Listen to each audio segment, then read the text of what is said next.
Policy बाजार शुरू करने का स्पार्क क्या था? वो जो अमाउंट था वो काफ़ी कम था, पॉलिसी साइज भी छोटी थी। जब मैं शुरू किया था तो मुझे दो बातें समझ में आ गई। सरकारी हॉस्पिटल है, उसमें इलाज तो है लेकिन समय पर नहीं मिलता। डेंगू के कस्टमर को, एक को मलेरिया हुआ है, वो 5 दिन आपके हॉस्पिटल में लेट रहा है, उसका 3 लाख रुपए का बिल पहुंच रहा है। क्या मजाक चल रहा है? क्या कभी किसी कस्टमर की कहानी आपको याद आती है जिसने आपको आपकी पॉलिसीज को चेंज करने के लिए मजबूर किया? क्योंकि वो प्लान ही ऐसे करते हैं कि ये हो गया तो वो हो गया तो ये खराब हो गया तो। जो इनिशियल स्ट्रगल होती है किसी भी बिजनेस को खड़ा करने की, एक तो फाइनेंशियल स्ट्रगल होती है, एक सोशल स्ट्रगल भी होती होंगी, लोग ताना मारते होंगे कि यार बड़े आए बड़े देख लिए, और एक इमोशनल स्ट्रगल भी होती है। शुरुआत के वो दिनों में कैसे फेस किए सब? मैं उसको शुरू से कहता हूँ न्यूक्लियर विंटर सिनेरियो। ये क्या होता है?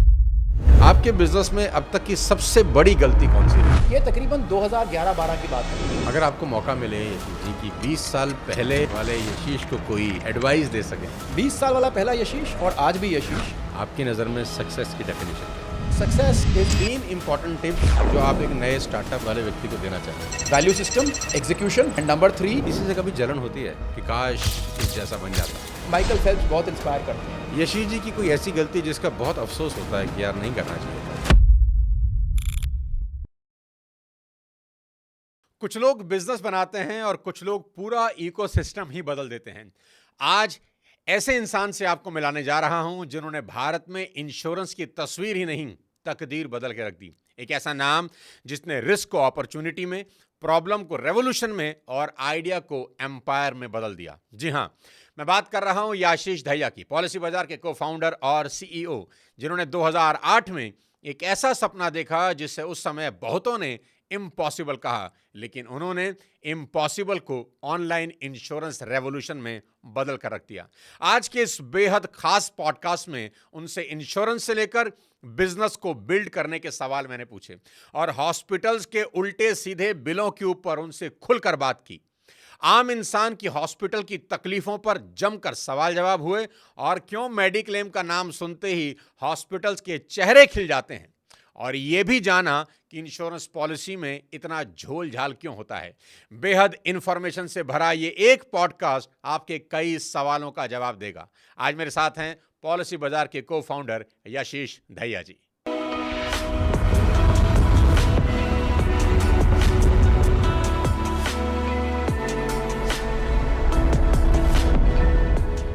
बहुत बहुत स्वागत है यशीश जी हमारे शो के ऊपर। Thank you. सबसे पहला सवाल आपसे पूछना चाहता हूं कि पॉलिसी बाजार शुरू करने का स्पार्क क्या था? क्यों ज़रूरत थी भारत को पॉलिसी बाजार जैसे प्लेटफॉर्म की? तो जब हमने शुरू किया था 2008 में, ज़्यादातर जो प्रोडक्ट थे वो सेविंग्स ओरिएंटेड थे, और मुझे लगा कि मतलब जो मिडिल क्लास इंसान थे मेरी तरह, उस टाइम पे हमको सबको ज़रूरत थी हेल्थ इंश्योरेंस और टर्म इंश्योरेंस की। तो मैं सोचा कि ये लोग लेते क्यों नहीं हैं, और तब समझ में आया कि भाई इसमें डिस्ट्रीब्यूशन में इतना फ़ायदा नहीं था उस समय। बेचने पे कमीशन कम था। बेचने में कमीशन ठीक था, बट क्योंकि प्रोडक्ट की साइज़ छोटी, भाई आप इन्वेस्टमेंट करेंगे, आपको 1.5 लाख रुपए तक इन्वेस्टमेंट अलाउड होता है, तो मिडिल क्लास आदमी 1 लाख रुपए 1.5 लाख रुपए इन्वेस्टमेंट कर सकता है। अब अगर आपको 1 लाख 1.5 लाख रुपए पे कुछ पैसे मिलते हैं परसेंटेज, तो वो बड़ा अमाउंट हो जाता है। आपको वही परसेंटेज अगर 10,000 रुपये में मिलता है तो वो काफ़ी कम हो जाता है। मतलब आप ये कहना चाह रहे हैं कि जो क्या कहते हैं इनकम टैक्स का जो रिबेट है वो काफ़ी बड़ा था। वो 1.5 लाख तक था। 1.5 लाख था सेविंग्स पे, हेल्थ पे उस समय 15,000 था। ओके। और टर्म सेविंग्स में ही इंक्लूडेड था, तो टर्म पे आपको अलग कुछ नहीं मिलता था। अभी मतलब हेल्थ पे वो जो 15,000 है, अभी तो जाके वो 40,000 और 65,000 तक भी चला गया है कुछ हद तक, तो वो बढ़ गया है। लेकिन मैं क्या कहने की कोशिश कर रहा हूँ कि वो जो अमाउंट था वो काफ़ी कम था, मार्जिन भी कम थे, पॉलिसी साइज़ भी छोटी थी। जब हमने शुरू किया था तो हम हेल्थ बेचते थे तो एवरेज टिकट साइज़ उस टाइम पे 5,000 रुपये था। अब 5,000 रुपये पर कोई कमीशन मिल भी जाएगी तो आप कितना कमा लोगे? लगता काफ़ी है, लेकिन उसमें जब लगाओ कि कितने लोगों से मिलने के बाद, कितने लोगों को समझाने के बाद एक आदमी हेल्थ इंश्योरेंस बेच पाता था, तो उसमें फ़ायदा था ही नहीं। तो मुझे एक बात बहुत समझ में आ गई, 2 बातें समझ में आ गई कि एक तो जब तक कस्टमर खुद जागरूक नहीं होगा कि भाई मुझे अपनी फैमिली के लिए हेल्थ इंश्योरेंस और टर्म इंश्योरेंस लेनी चाहिए, तब तक ये प्रोडक्ट बेचने लायक नहीं होंगे। इसमें इतना पैसा बनेगा ही नहीं। कस्टमर खुद से आए, कस्टमर खुद से आएगा तो कम से कम कन्वर्जन आसान हो जाती है। भाई अगर आप मेरे पास खुद आएँ कि यशीश मुझे ये चीज़ चाहिए, तो चांस है आपको ख़रीदने का काफ़ी ज़्यादा। अगर मुझे आपको समझाना पड़े कि सोनू अब ये चीज़ ले क्यों नहीं लेते, तो भी चांस है कि शायद आप ले ही ना। तो लॉ ऑफ एवरेज है, फिर 20 के पास जाएंगे, 20 के एक पास लेगा, जाएंगे, एक लेगा। यहाँ पे 20 अगर आपके पास आएंगे तो शायद चांस उनमें से 10 ले लें। समझ गए? तो एक बात तो ये थी। दूसरी बात मुझे एक और बहुत इंपॉर्टेंट समझ में आई, क्योंकि हमारी पूरी की पूरी इंडस्ट्री सेविंग्स प्रोडक्ट बेच रही थी। अब सेविंग्स में आप खरीदो मैं खरीदूँ, कोई फ़र्क नहीं पड़ता कंपनी को। लेकिन अगर हेल्थ इंश्योरेंस मैं और आप ले रहे हैं तो कंपनी को बहुत फ़र्क पड़ता है। कैसे? कि भाई अगले 50 साल तक आप कितना हॉस्पिटल का इस्तेमाल करेंगे या मैं कितना हॉस्पिटल का इस्तेमाल करूँगा, इस पे ही तो कंपनी को खर्चा पड़ने वाला है। भाई अगर किसी तरह सपोज उनको उनके कान में आके किसी तरह भगवान बोल दे कि भाई अगले 50 साल तक सोनू शर्मा बीमार नहीं होने वाले, ना वो हॉस्पिटल जाने वाले, ठीक, तो मैं आपको 2 रुपये की पॉलिसी बेच सकता हूँ। जो है वो मार्जिन ही है। जो है मार्जिन ही है। अगर दूसरी तरफ मुझे ये पता लग जाए कि ये भाई साहब तो हर रोज हॉस्पिटल में ही बैठे रहेंगे मुझे भगवान बता दे किसी तरह से, तो किसी भी कीमत पे आपके लिए हेल्थ इंश्योरेंस बेचना, मैं कहूँगा भैया रहने दो, मेरे से मुझे माफ़ करो आप, हैं? समझ रहे हो? तो इसमें क्या है, बहुत ज़रूरी चीज़ थी डिस्क्लोजर। एक इंसान को डायबिटीज़ है कि नहीं, एक इंसान को कि फैमिली में किसी को कोई, एक तरह से आप भगवान नहीं हो पर आप एक तरह से प्रेडिक्ट करने की कोशिश कर रहे हो कि इस इंसान के हॉस्पिटल जाने और खर्चा बढ़ाने का चांस कितना है। उसके पैरामीटर ज़्यादा है तो खर्चा ज़्यादा लगेगा, कम है तो खर्चा कम लगेगा। भाई 25 साल का इंसान है, ठीक ठाक है, कोई बीमारी नहीं है, वज़न भी कम है, सब कुछ ठीक है, ना डायबिटीज़ है, तो एवरेज चलेगा। वही इंसान 75 साल का है, बीमार है, पिछले साल 17 दिन हॉस्पिटल में रहा था, तो चांस है शायद अगले साल भी 17 दिन हॉस्पिटल में रहेगा, तो उसका खर्चा जोड़ना पड़ेगा। 17 दिन हॉस्पिटल का मतलब 5-7 लाख रुपए लगेंगे, तो वो जोड़ना पड़ेगा। अब कोई चैरिटी तो कहीं पे है नहीं। तो मैं क्या कह रहा हूँ, ये समझना कि कितना खर्चा लगेगा बहुत ज़रूरी था। और मुझे एक बात समझ में आ गई कि जब आप ये चीज़ रिकॉर्ड करके रखोगे तो वो ज़्यादा बेटर होगी अगर आप रिकॉर्ड नहीं करोगे तो एक तरह से मुझे पता था कि अगर कस्टमर ऑनलाइन आएगा और ये रिकॉर्डेड रहेंगी तो इससे इवेंचुअली रिजल्ट अच्छे आएंगे। रिकॉर्डिंग का मतलब वो अपने प्रॉब्लम, जैसे आप और मैं बात कर रहे हैं, ठीक, मैं मैं आपसे पूछता हूँ कि भाई साहब आपको कोई बीमारी है, कभी हॉस्पिटल इस्तेमाल किया था, ड्रिंक करते हैं, स्मोक करते हैं, आपने जो भी जवाब दिए, एक तो आपने मुझे बैकग्राउंड में दिए, कहीं कोई रिकॉर्डिंग नहीं हुई उसकी, आपने कुछ कहा, मैंने कुछ सुना, पेपर पे आपने कुछ साइन कर दिया, आपने भी नहीं देखा, मैंने भी नहीं देखा। दूसरा है इस बात को रिकॉर्ड कर लिया गया। आप भी 5 साल बाद आओगे, कहोगे कि यशीश मेरे को तो कोई डायबिटीज़ था, मैंने बताया भी था आपको। मैं कहूँगा देखिए सोनू, आपने मुझे रिकॉर्डिंग है, इसमें आपने लिखा हुआ है कि नहीं था, आपकी रिकॉर्डिंग है, आपकी आवाज़ में है। तो आप कहोगे कि यशीश आपने कहा था कि इस इंश्योरेंस पॉलिसी में ये कवर्ड होता है। मैं कहूँगा ये रही रिकॉर्डिंग, आप देख लीजिए, मैंने ये कहा था कि नहीं कहा था। तो रिकॉर्डिंग होना इन प्रोडक्ट्स में बहुत ज़रूरी है, कस्टमर के लिए भी, इंश्योरेंस कंपनी के लिए भी। तो ये 2 बातें मुझे समझ में आ गई थी कि एक तो कस्टमर को खुद आना चाहिए और इसमें रिकॉर्डिंग रहनी चाहिए। क्या बात है। और जो ट्रेडिशनल तरीका था उसमें दोनों ही चीज़ें नहीं हो रही थी। दोनों ही चीज़ें नहीं थी। सेल्समैन जा रहा था पहली बात तो उस लॉ ऑफ एवरेज में उसका खेल खराब हो रहा था, और दूसरा वो आपस में क्या बात कर रहे हैं, आपस में क्या खुसफुस होती थी और क्या बताते थे, क्या नहीं बताते थे, वो उनके बीच में था। वो क्लेम के वक्त दिक्कत आती होगी, और वो दिक्कत आती है क्लेम के वक्त, क्योंकि क्लेम के वक्त तो कंपनी सब कुछ पता कर लेती है। अगर सब कुछ पहले ही पता हो तो क्लेम के वक्त तो पता करने को होता ही नहीं है। तो हमारे यहाँ पे क्लेम बहुत आसानी से सेटल हो जाते हैं। तो आपने 2 चीज़ों को क्रैक किया। तो हमने 2 चीज़ें क्रैक की। एक कस्टमर आना, मैंने अभी भी किसी बड़े इंसान को कुछ लिखा था, तो मैंने कहा कि देखो 3 चीज़ें हैं हमारे बारे में 17 साल से। एक तो नए कस्टमर आते रहते हैं और ज़्यादा मात्रा में आते रहते हैं। दूसरी बात, सारे इंश्योरेंस कंपनी हमारे बिजनेस पे प्रॉफिट बनाती हैं, हमारे बिजनेस में किसी का लॉस नहीं होता। आपके थ्रू जो बिजनेस जाता है, हमारे थ्रू जो बिजनेस जाता है उस पर किसी का लॉस नहीं होता। और तीसरी बात, हम जो कस्टमर है उसके मैक्सिमम क्लेम सेटल करवा पाते हैं। ये तीनों चीज़ अगर कोई कर पा रहा है तो काफ़ी सोच समझ के चल रहा होगा। ये बात तो हमारे 17 साल तक अगर ये चीज़ कंटिन्यूसली करते रहोगे तो कुछ तो उसके बारे में डिफरेंट होगा। तो यही सच्चाई है। और ये ये सिर्फ प्रोडक्ट हेल्थ और टर्म पे ही अप्लाई करती है, ये और किसी प्रोडक्ट पे अप्लाई नहीं करती। ओह, क्योंकि आपके सेविंग्स प्रोडक्ट में आप क्या क्या कर लोगे भाई, कोई रिस्क है ही नहीं। आपने 5 साल प्रीमियम दिया, आपने 1-1 लाख रुपए प्रीमियम दे दिया, आपका सम एश्योर्ड 10 लाख है। वो 5 साल आप इंडियन मार्केट में 1-1 लाख रखोगे, वैसे ही 10 लाख हो गया, वो बात ख़त्म हो गई। उसमें क्या करना है? तो कोई करना ही नहीं, आपका पैसा आपको वापस मिल गया, बात ख़त्म हो गई, उसमें कोई रिस्क है ही नहीं। आपने मोटर इंश्योरेंस ली, इसमें क्या क्या फ़र्क पड़ता है? आप बीमार पड़ गए, आपको क्या पता हो सकता है? आपको ये थोड़ा ना पता है कि कल सवेरे आप एक्सीडेंट करोगे कि नहीं करोगे। भैया आपको ये पता लग सकता है कि आप बीमार होने वाले हो कि नहीं, या आपको ऐसी बीमारी है जिसकी वजह से किसी का लाइफ ख़त्म होने वाली है। ये तो नहीं किसी को पता कि कल सवेरे वो जाके गलत गाड़ी चलाएगा और एक्सीडेंट करेगा। तो ये सिर्फ इन दोनों प्रोडक्ट पे अवेलेबल है। तो ये काफ़ी ज़रूरी चीज़ें थी इन दोनों प्रोडक्ट्स के लिए। तो 17 साल में it's a quite remarkable achievement. हाँ, तो इन दोनों प्रोडक्ट्स पे हम तकरीबन किसी भी और प्लेयर से 100 गुना बड़े हैं टर्म और हेल्थ पे। टर्म और हेल्थ में। तो इन दोनों और मेरे ख्याल से यही 2 प्रोडक्ट कस्टमर को चाहिए। भैया आप आज मिडिल क्लास कस्टमर से पूछोगे कि भाई आपको अपनी फैमिली के 2 प्रोडक्ट का नाम लेना है जो कि आपको लेने हो अपनी प्रोडक्ट फैमिली के लिए, किसी इनसे पूछ लो, टर्म और हेल्थ। टर्म और हेल्थ, उसमें हम सबसे मतलब कोई कंपैरिजन ही नहीं है। और हम ऐसा क्यों है भाई, पिछले 2 साल से वे पूछ लो कौन सी कंपनी आपको टर्म और हेल्थ बताती जा रही है। 17 साल से हम ही बताते जा रहे हैं कि भाई टर्म ले लो, हेल्थ ले लो। टर्म नहीं लोगे तो जब ऊपर होगे, फैमिली दुखी होगी, तो आप स्वर्ग में कैसे हो सकते हो?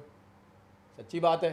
तो हम अलग अलग तरीके से समझाने की कोशिश कर रहे हैं। कभी कह रहे हैं हॉस्पिटल का बिल आ जाएगा, कैसे भरोगे, अलग अलग तरीके से। कभी कुछ भी कहानी सुना रहे हैं उसको समझ में आ जाए। साल में 200 कहानियाँ सुना रहे हैं कि समझ में आ जाए कि भाई हेल्थ और टर्म ले लो, और तो हम कुछ सुनाते ही नहीं।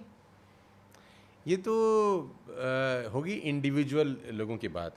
इसमें क्या आपके पास एमएसएमई जो लोग हैं, मतलब मैं ये बहुत इंपॉर्टेंट बात पूछना चाहता हूँ आप लोगों से कि ये एमएसएमई सेक्टर जो है, एसएमई सेक्टर जो है, इनके यहाँ जो एम्प्लॉय काम करते हैं, कोई छोटी यूनिट है 15 लोगों की या 20 लोगों की या 50 लोगों की यूनिट, वो अपनी तरफ से तो टर्म और हेल्थ नहीं करा पाते होंगे, जो मुझे लगता है, क्योंकि सैलरी कम है, वेजेस कम है। उनको ग्रुप के बेसिस पे कराना चाहिए और इंडिविजुअल भी कराना चाहिए, जहाँ पे एम्प्लॉय भी ना हो। सपोज आपका कोई ड्राइवर ही है, मैं तो ये कहूँगा जी, कहने की बात नहीं है, होता ही है। कल को ड्राइवर की डेथ हो गई, उसकी भी फैमिली है, क्या करोगे? उनके बच्चे भी छोटे हैं, आपको ड्राइवर भी गया आपका, और कल से उनकी फैमिली को भी दिक्कत है। नज़र तो नहीं फेर सकते। नज़र नहीं फेर, या तो नज़र फेर लोगे, नहीं फेर सकते, नहीं फेर सकते, ज़्यादातर लोग नहीं फेर सकते। तो खर्चा तो सामने है ना। इंश्योरेंस निकलवा लो, क्या फ़र्क पड़ रहा है? क्या फ़र्क पड़ रहा है? कोई फ़र्क नहीं पड़ रहा। अपने पूरे डोमेस्टिक हेल्प के लिए अपने ऑफिसेज में हेल्थ इंश्योरेंस, लाइफ इंश्योरेंस तो ज़रूरी है, मैंडेटरी ही होना चाहिए। मैंडेटरी। थोड़ा ना मेरे हिसाब से ना हर एक छोटे बिजनेस पर्सन को या बड़े बिजनेस पर्सन को, कोई भी हो, पर छोटे को स्पेसिफिकली साल में आधे घंटे के लिए इंश्योरेंस के बारे में सोच लेना चाहिए, अपनी कंपनी और अपने एम्प्लॉयज़ के बारे में। क्या बात है। कोई इतना बुरा नहीं होगा, उनका फ़ायदा ही होगा। यार इतने लोग हम देखते हैं भाई, गोदाम में पानी आ गया, सामान ख़राब हो गया, बड़ी बड़ी कंपनियों का भी सुनते हैं, कभी आग लग गई, कभी किसी एम्प्लॉई ने चोरी कर ली, ये भी होता है भाई। कोई सब होता है, सब होता है भाई। का एम्प्लॉई को 50,000 रुपये मिले, उसने 30,000 रुपये जमा किए, 20,000 खुद रख लिए। इन सब चीज़ों के लिए इनका भी इंश्योरेंस होता है, सब कुछ का इंश्योरेंस होता है, इन सब का इंश्योरेंस होता है। फायर इंश्योरेंस, आपका fire and allied perils insurance, employee infidelity insurance जो मैंने बताया ना, ये एम्प्लॉई इनफिडेलिटी इंश्योरेंस होता है। एम्प्लॉई ने आपके साथ चोरी कर ली, इसका भी इंश्योरेंस होता है। हर चीज़ का इंश्योरेंस होता है। मैं इसीलिए कह रहा हूँ आधा घंटा, और किसी भी थोड़े से ठीक ठाक इंस्टीट्यूशन के पास, हम लोग भी हैं, किसी के पास भी जाओ, बट किसी के साथ भी बात कर लो आधे घंटे के लिए, सिर्फ आधे घंटे की बात है। आधे घंटे में समझ लो कि क्या करें, उसको लेना है नहीं लेना मर्जी आपकी है, लेकिन इनके बहुत सारे फ़ायदे हैं। कम से कम रात को चैन की नींद सोओगे। आपके कोई, मेरी अपनी कंपनी में हुआ था शुरू में, जब मैंने ज्वाइन की थी, अमेरिकन मल्टीनेशनल कंपनी थी, बट मैं बात भी बहुत पुरानी कर रहा हूँ, 96 की।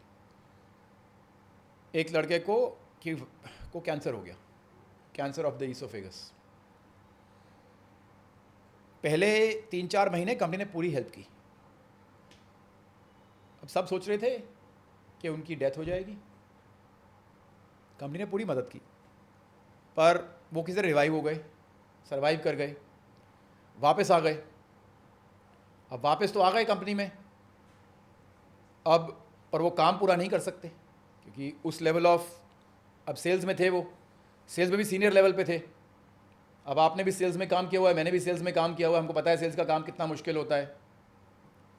अब उनको वो सीनियर लेवल की तनख्वाह कौन देता रहेगा? सच्ची बात कर रहा हूँ, मेरे सामने हुआ था, मैं तो बहुत जूनियर था उस समय।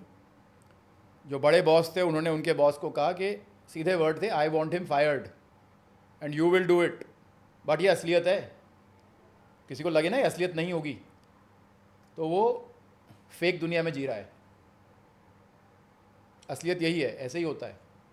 निकाल दिया? फिर निकाल दिया। उसके बाद वो अपने आप था, ना कोई इंश्योरेंस थी ना कुछ और था।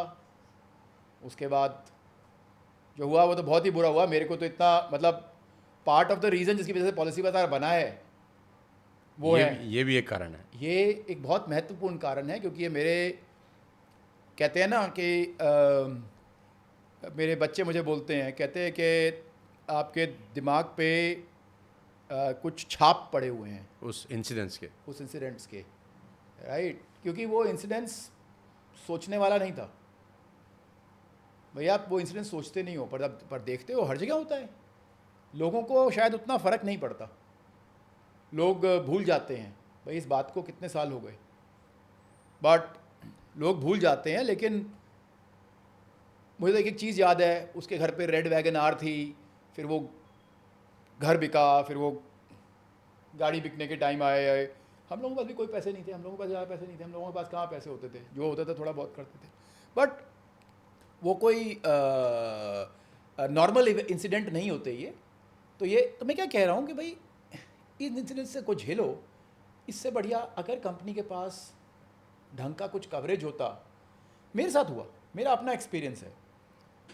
मेरी यूके में कंपनी थी, छोटा बिजनेस था, बंद हो गया था, लेकिन मेरे पास जॉब लॉस कवर था। अगर वो जॉब लॉस कवर नहीं होता पॉलिसीबाजार नहीं बनती, क्योंकि पहले 10 महीने यहाँ पे तनख्वाह तो थी नहीं, घर पे लोन था लंदन में, लेकिन घर का लोन वो पॉलिसी उतार रही थी।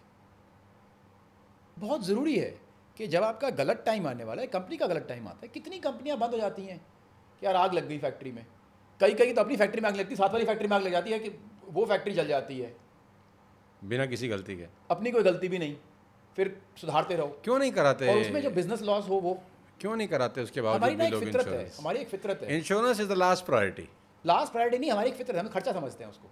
और दूसरी हमारी क्या प्रायोरिटी है, हम सोचते हैं सब कुछ भगवान है, हमारे साथ बुरा होगा ही नहीं, हम मरेंगे भी बहुत नहीं अच्छी कभी। बात है, बहुत अच्छी बात है, भगवान होने भी चाहिए और कुछ बुरा किसी के साथ हो भी ना।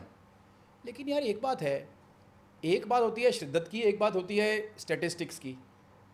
अगर 100 में से 20 लोगों के साथ कुछ हो रहा है, हर साल हो रहा है, तो ऐसा नहीं हो सकता कि आपके साथ कभी भी नहीं होगा।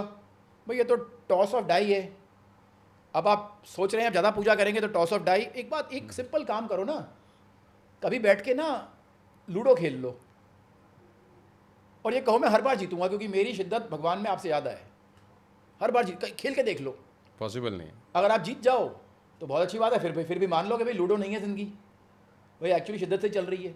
मैं कुछ ज़्यादा इस पर ज़्यादा कॉमेंट नहीं करना चाहता, बट पॉइंट इज़ हमारे देश में ना वो विचार ज़्यादा है और हमें लगता है कि ये स्टेटिस्टिक्स है, ये मैटर नहीं करती, औरों के साथ होती है, हमारे साथ नहीं होती। कि भैया जो हॉस्पिटल जाते हैं ये और हैं, हम नहीं हैं, हम कभी नहीं जाएंगे, हम कभी जाएंगे ही नहीं। जो ये यंग डेथ होती हैं ये औरों के साथ होती हैं, हमारे साथ होती ही नहीं है, राइट। बट होती तो हैं, और होती अपने परिवारों में, अपने दोस्तों में, अपने यहाँ वहाँ देख लो, सब जगह होती हैं। तो उनके लिए प्रिपेयर करना। अब हम कितनी फैक्ट्रियाँ जानते हैं जहाँ पे आग लगती है, कितने गोदाम जानते हैं जहाँ सामान ख़राब हो जाता है, कितनी जगहें जानते हैं जहाँ पे कि एम्प्लॉयज़ चोरी कर लेते हैं, इतनी जगह जानते हैं जहाँ पे कि आपका सामान जा रहा होता है, रास्ते में कोई एक्सीडेंट हो जाता है, गिर जाता है, वो सड़क पे गिरा हुआ होता है। अब हम इंश्योरेंस इसलिए नहीं कराते, हमें लगता है खर्चा है, हमारे मार्जिन को काटेगा। भाई जो हम मार्जिन 15% बना रहे हैं उसमें 2% ही आ जाएगा, ये खर्चा नहीं है, आपको जिंदा रखता है। क्योंकि अगर वो बुरा टाइम आ गया तो वो 2% का नुकसान नहीं होगा, वो पूरा 15% क्या? 15% नहीं, आपका 100% जाएगा, और 100 से ऊपर जाएगा, क्योंकि उस टाइम पे आप ये परेशानी सॉल्व कर रहे होगे। मैंने इतने सारे लोग देखे हैं, जब किसी का गाड़ी का ट्रक का एक्सीडेंट होता है तो सिर्फ नुकसान सामान का थोड़ा ना होता है, सबको पैसे खिलाने पड़ते हैं, किसी और का नुकसान हुआ होता है, थर्ड पार्टी लॉस हुआ होता है, तो दिनों दिन लग जाते हैं वापस बिजनेस में आने में। मेंटल ट्रॉमा जो आपका ट्रक बिजनेस में हर दिन के 3,000 रुपये कमा रहा था, वो 8-10 दिन काम नहीं करता, तो लॉस ऑफ ये भी इंश्योरेंस होती है, लॉस ऑफ बिजनेस इंश्योरेंस होती है कि भाई आपका इस एक्सीडेंट की वजह से, इस आग की वजह से 60 दिन तक आपकी फैक्ट्री बंद रही, और आपकी जब फैक्ट्री चल रही थी तो उसका हर रोज के हर रोज 50,000 रुपये दिन का फायदा हो रहा था। तो 60 दिन में आपका जो भी ठीक ठाक पैसे का 30 लाख रुपए का आपको नुकसान हुआ, तो ये आपका नुकसान की भुगतान होगी। और दूसरी बात यह है, कहीं किसी राह चलते से मत लो, ढंग की जगह से ले लो, ताकि कुछ तो पता हो कि लिया क्या है, कहीं कुछ खरीदे बैठे हो पता भी ना हो क्या क्या खरीद रखा है। मेरा यशीश आपसे एक सवाल है कि आपने स्क्रैच से पूरा का पूरा एम्पायर खड़ा किया है। एम्पायर नहीं, बट ठीक है। नहीं, एम्पायर ही खड़ा किया। मैं तो जहाँ पर आया हूँ अभी, और मुझे पता चला है कि यहाँ 17-18 बिल्डिंग्स हैं, बिल्डिंग है आपकी, किराए पे है, उनका किराया जाता है, खर्चा है, बट हाँ ठीक है।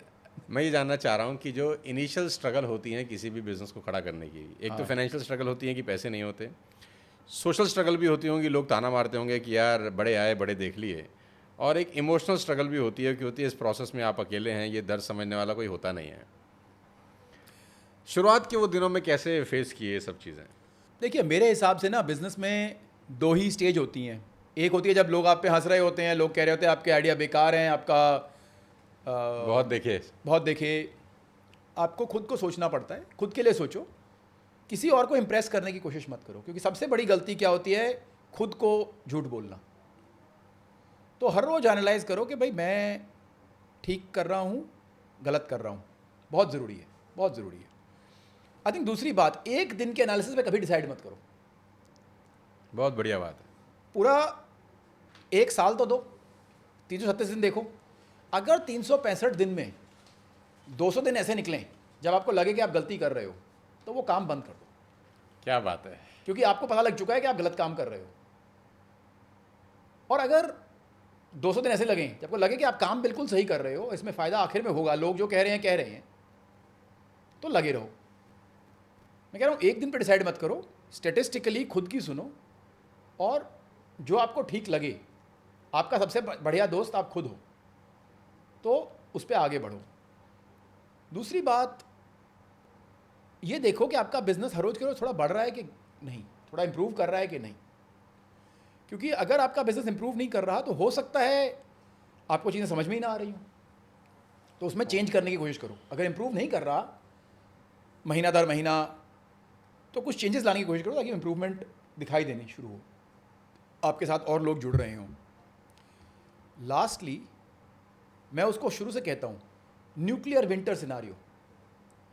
ये क्या होता है?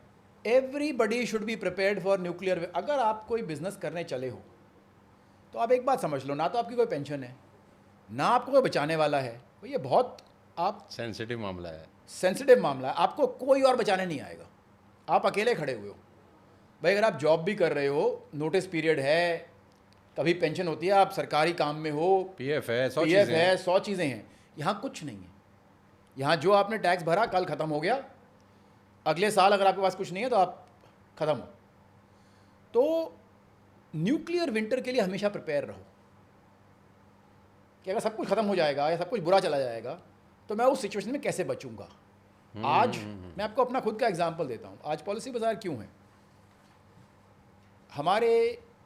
मेरे पास जब मैंने जॉब शुरू की थी, पहले 10 साल मैंने जॉब की थी, फिर पॉलिसी बाज़ार स्टार्ट हुआ था, तो मैं पैसे बचा रहा था। मैंने वो पैसे बचा के मैं बता रहा था अपनी टीम को भी, 95% जो मेरा पैसा बचा हुआ था, पूरा का पूरा मैंने प्रॉपर्टी में लगा रखा था। और वो पूरी की पूरी प्रॉपर्टी किराए पे थी। मैं अपने पेरेंट्स के घर पे रहता था, पर मैंने दुकानें खरीद रखी थी। और दुकानों से मैं किराया ले रहा था। तो जब मैंने पॉलिसी बाजार शुरू की, मेरे पास ऑलरेडी 2 लाख रुपए महीने का किराया था। एक कुशन था एक है? अगर वो नहीं होता तो स्टार्ट ही नहीं हो सकती। कहाँ से आएगा पैसा? कहाँ से मैं अपना दिन का दिन खर्चा बिताऊंगा? मैं हर रोज़ रोज़ और कमज़ोर पड़ता चला जाता। दूसरी चीज़ मैंने वो क्या बताई, मेरे पास वो जॉब लॉस कवर था पुराने कंपनी का, जिसकी वजह से मुझे वो लाइबिलिटी नहीं, मेरी लाइबिलिटी कवर हो रही थी। नहीं तो उस सिचुएशन में क्या होता, मैं अपनी लाइबिलिटी पे पेमेंट कर रहा होता, मैं चिंता कर रहा होता कि मेरे पैसे कब ख़त्म होने वाले हैं, और इस चिंता में मुझे स्ट्रेस बढ़ रहा होता, बाकी लोगों को मेरे से स्ट्रेस दिख रहा होता, कॉन्फिडेंस नहीं, और मेरे साथ ना कोई जुड़ता। अब इसका फ़ायदा क्या हुआ? 18 लोग बिना तनख्वाह के 6 महीने मेरे साथ काम किए। मैं भी बिना तनख्वाह के था, वो भी थे, लेकिन वो इसलिए थे क्योंकि देख सकते थे मेरे में कॉन्फिडेंस हर रोज़ सवेरे था। बट वो कॉन्फिडेंस इसलिए आया क्योंकि मैं अपना न्यूक्लियर विंटर ऑलरेडी प्रिपेयर कर चुका था, एक बैकअप था। और वही न्यूक्लियर विंटर हम हमेशा से यहाँ पे रखते हैं। जिस दिन हमारा आईपीओ हुआ, हमारे पास तकरीबन 2000 करोड़ रुपए बैंक में थे, तो हमें आईपीओ करने की जरूरत ही नहीं थी। पर हमने आईपीओ में 3500 करोड़ रुपए और उठा लिए। वो कहते हैं क्यों उठाए? जरूरत ही नहीं तुम्हें, आईपीओ क्यों किया? हमने आईपीओ इसलिए नहीं किया कि हमारे पैसे खत्म हो गए थे। हमने पैसे इसलिए नहीं उठाए कि हमारे पैसे खत्म हो गए थे। भाई दिस इज न्यूक्लियर विंटर। आप प्रिपेयर कर रहे हो कि कुछ भी हो सकता है, उसके लिए आपको प्रिपेयर रहना बहुत जरूरी है। अब मैं क्या कहने की कोशिश कर रहा हूं, insurance is the first step in preparing for nuclear winter. क्या बात है, try for the best and ready for the worst. बिल्कुल बिल्कुल, वो बिल्कुल try for the best fearlessly. But अगर आपने फियरलेसली आगे बढ़ना है बिना डर के, तो आपको इंश्योरेंस होना बहुत ज़रूरी है। भाई आप बिज़नेस बना रहे हैं, बीच में आप बीमार पड़ गए, सारा खर्चा उसी में निकल गया, जो बिज़नेस में इन्वेस्टमेंट लगाया था वो भी गया। ये कोई तरीका है? मैं एक और बात बताता हूँ।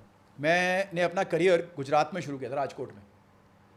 वहाँ पे सब बिज़नेस वाले, और एक तरह से वो एरिया जाना जाता है धंधे करने के लिए। पोरबंदर से ही धीरू भाई अंबानी भी पोरबंदर से उठे हैं। पूरा गुजराती धंधे पूरा वाला गुजराती धंधे वाला है।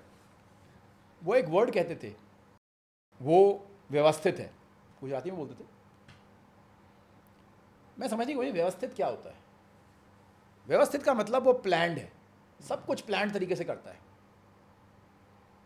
बहुत ज़्यादा मेहनत नहीं करते, वो बहुत ज़्यादा काम नहीं करते। सवेरे आते हैं, 12 से 4 अपने घर जाते हैं वापस, सो जाते हैं आराम से, सोते हैं, खाना खाते हैं, क्या करते हैं उनकी मर्जी, मजे भी करते हैं, खर्चा भी करते हैं। आप देखो कभी भी आप कहीं जाओगे, आपको गुजराती लोग खर्चा करते भी दिखाई देंगे। अलग ही लेवल की जिंदगी जी रहे हैं, अपनी जिंदगी एंजॉय करते हैं, राइट? लेकिन व्यवस्थित तरीके से काम करते हैं। आपको इंश्योरेंस ना होने के लिए गुजराती बिजनेसमैन फेल होता दिखाई नहीं देगा, हमेशा होता है उनके पास। ये आपके पास डेटा भी होगा ऐसा? डेटा नहीं, मतलब देखा हुआ है मैंने, क्योंकि वो प्लान ही ऐसे करते हैं कि ये हो गया तो, वो हो गया तो, ये खराब हो गया तो, क्योंकि खराब तो होता ही है। आप गुजराती बिजनेसमैन के साथ डील करोगे, आपका पैसा नहीं खाएगा। ऐसा नहीं होगा कि आपको पेमेंट नहीं मिलेगी, वाह, पेमेंट मिलेगी आपको। वो रिलायबल है। वो रिलायबल क्यों है? क्योंकि वो व्यवस्थित है। क्या बात है। और कई पार्ट्स हमारे देश के जाने जाते हैं, वो मार्जिन कट करेंगे, 18 घंटे काम करेंगे, लगे रहेंगे, अगले बंदे को उसके पैसे टाइम पे नहीं देंगे, दुखी करके रखेंगे, कोई उनके साथ डील नहीं करना चाहता। व्यवस्थित नहीं है, व्यवस्थित नहीं है। ना तो वो बड़े बन पाएंगे, और ना ही वो ऐसे हैं कि उनके साथ और लोग जुड़ पाएंगे या काम करना चाहेंगे, जुड़ना चाहें, स्केल नहीं कर पाएंगे कभी। देखो, किसी को भी राजा बनने के लिए प्रजा चाहिए होती है। बिना प्रजा के तो आप अकेले ही हो। मेरा मतलब क्या है, अगर आपने किसी भी बिजनेस में बड़ा बनना है, तो आपको अपने अराउंड जो सिस्टम है उसकी मदद चाहिए। बहुत बढ़िया भाई, अगर पॉलिसीबाजार ने बड़ा बनना है तो उसको इंश्योरेंस कंपनीज की सपोर्ट चाहिए। अगर आप किसी भी बिजनेस में, आपको अपने सप्लायर्स की सपोर्ट चाहिए। जब आपका बुरा टाइम आया, आपके सप्लायर्स को आपके साथ खड़ा होना चाहिए। वो कब होगा? जब एक रेपुटेशन होगी, आपकी क्रेडिबिलिटी होगी, गुडविल होगी। और क्रेडिबिलिटी कब बनती है? क्रेडिबिलिटी कब खराब होती है? चलो ये बताओ। जब आप क्रेडिबिलिटी खराब कब होती है? मिस कमिट करते हैं, बट मिस कमिट आप क्यों करते हो? आप जान के तो मिस कमिट नहीं करते, आप मिस कमिट करते हो, आपको बुरा टाइम आता है। और बुरा टाइम बैकअप क्यों आता है? क्योंकि आपने उसके लिए प्लान नहीं किया। वो आ सकता है बुरा टाइम तो किसी के साथ, किसी का भी आता है। बैकअप नहीं है आपके आपके पास, पास बैकअप नहीं। बैकअप नहीं, भाई मेरे रिजर्व नहीं है आपके मेरे पास। को उस समय कॉन्फिडेंस क्यों था? बैकअप मैंने था, लोगों रिजर्व को ये थे। कहा मैं तनख्वाह नहीं दे सकता, पर मैं जो ये कंपनी का खर्चा है ये चला दूंगा। वो कॉन्फिडेंस क्यों था? क्योंकि मेरे पास बैकअप था। अगर वो कॉन्फिडेंस नहीं होता तो जिस दिन चीज़ें उल्टी ऊपर नीचे होती मैं पीछे हट जाता। मेरे एम्प्लॉयज़ कहते ये तो ऐसे ही हम इसके साथ लगे हुए थे, ये तो किसी काम का नहीं है, खुद ही भाग गया। खुद ही भाग गया। और वो 18 भी इसीलिए थे क्योंकि पहले उन्होंने मुझे देखा हुआ था कि भाई ये रिलायबल है। मैं क्या कह रहा हूँ, आपकी रिलायबिलिटी इस चीज़ पे डिपेंड करती है कि आपके बुरे टाइम पे आप खड़े रह सकते हैं कि नहीं, और वो इस चीज़ पे डिपेंड करती है कि आपके बुरे टाइम के लिए आपके पास बैकअप है कि नहीं, और वो बैकअप का नाम इंश्योरेंस है। क्या बात है। वो कुछ और नहीं है, वो इंश्योरेंस है।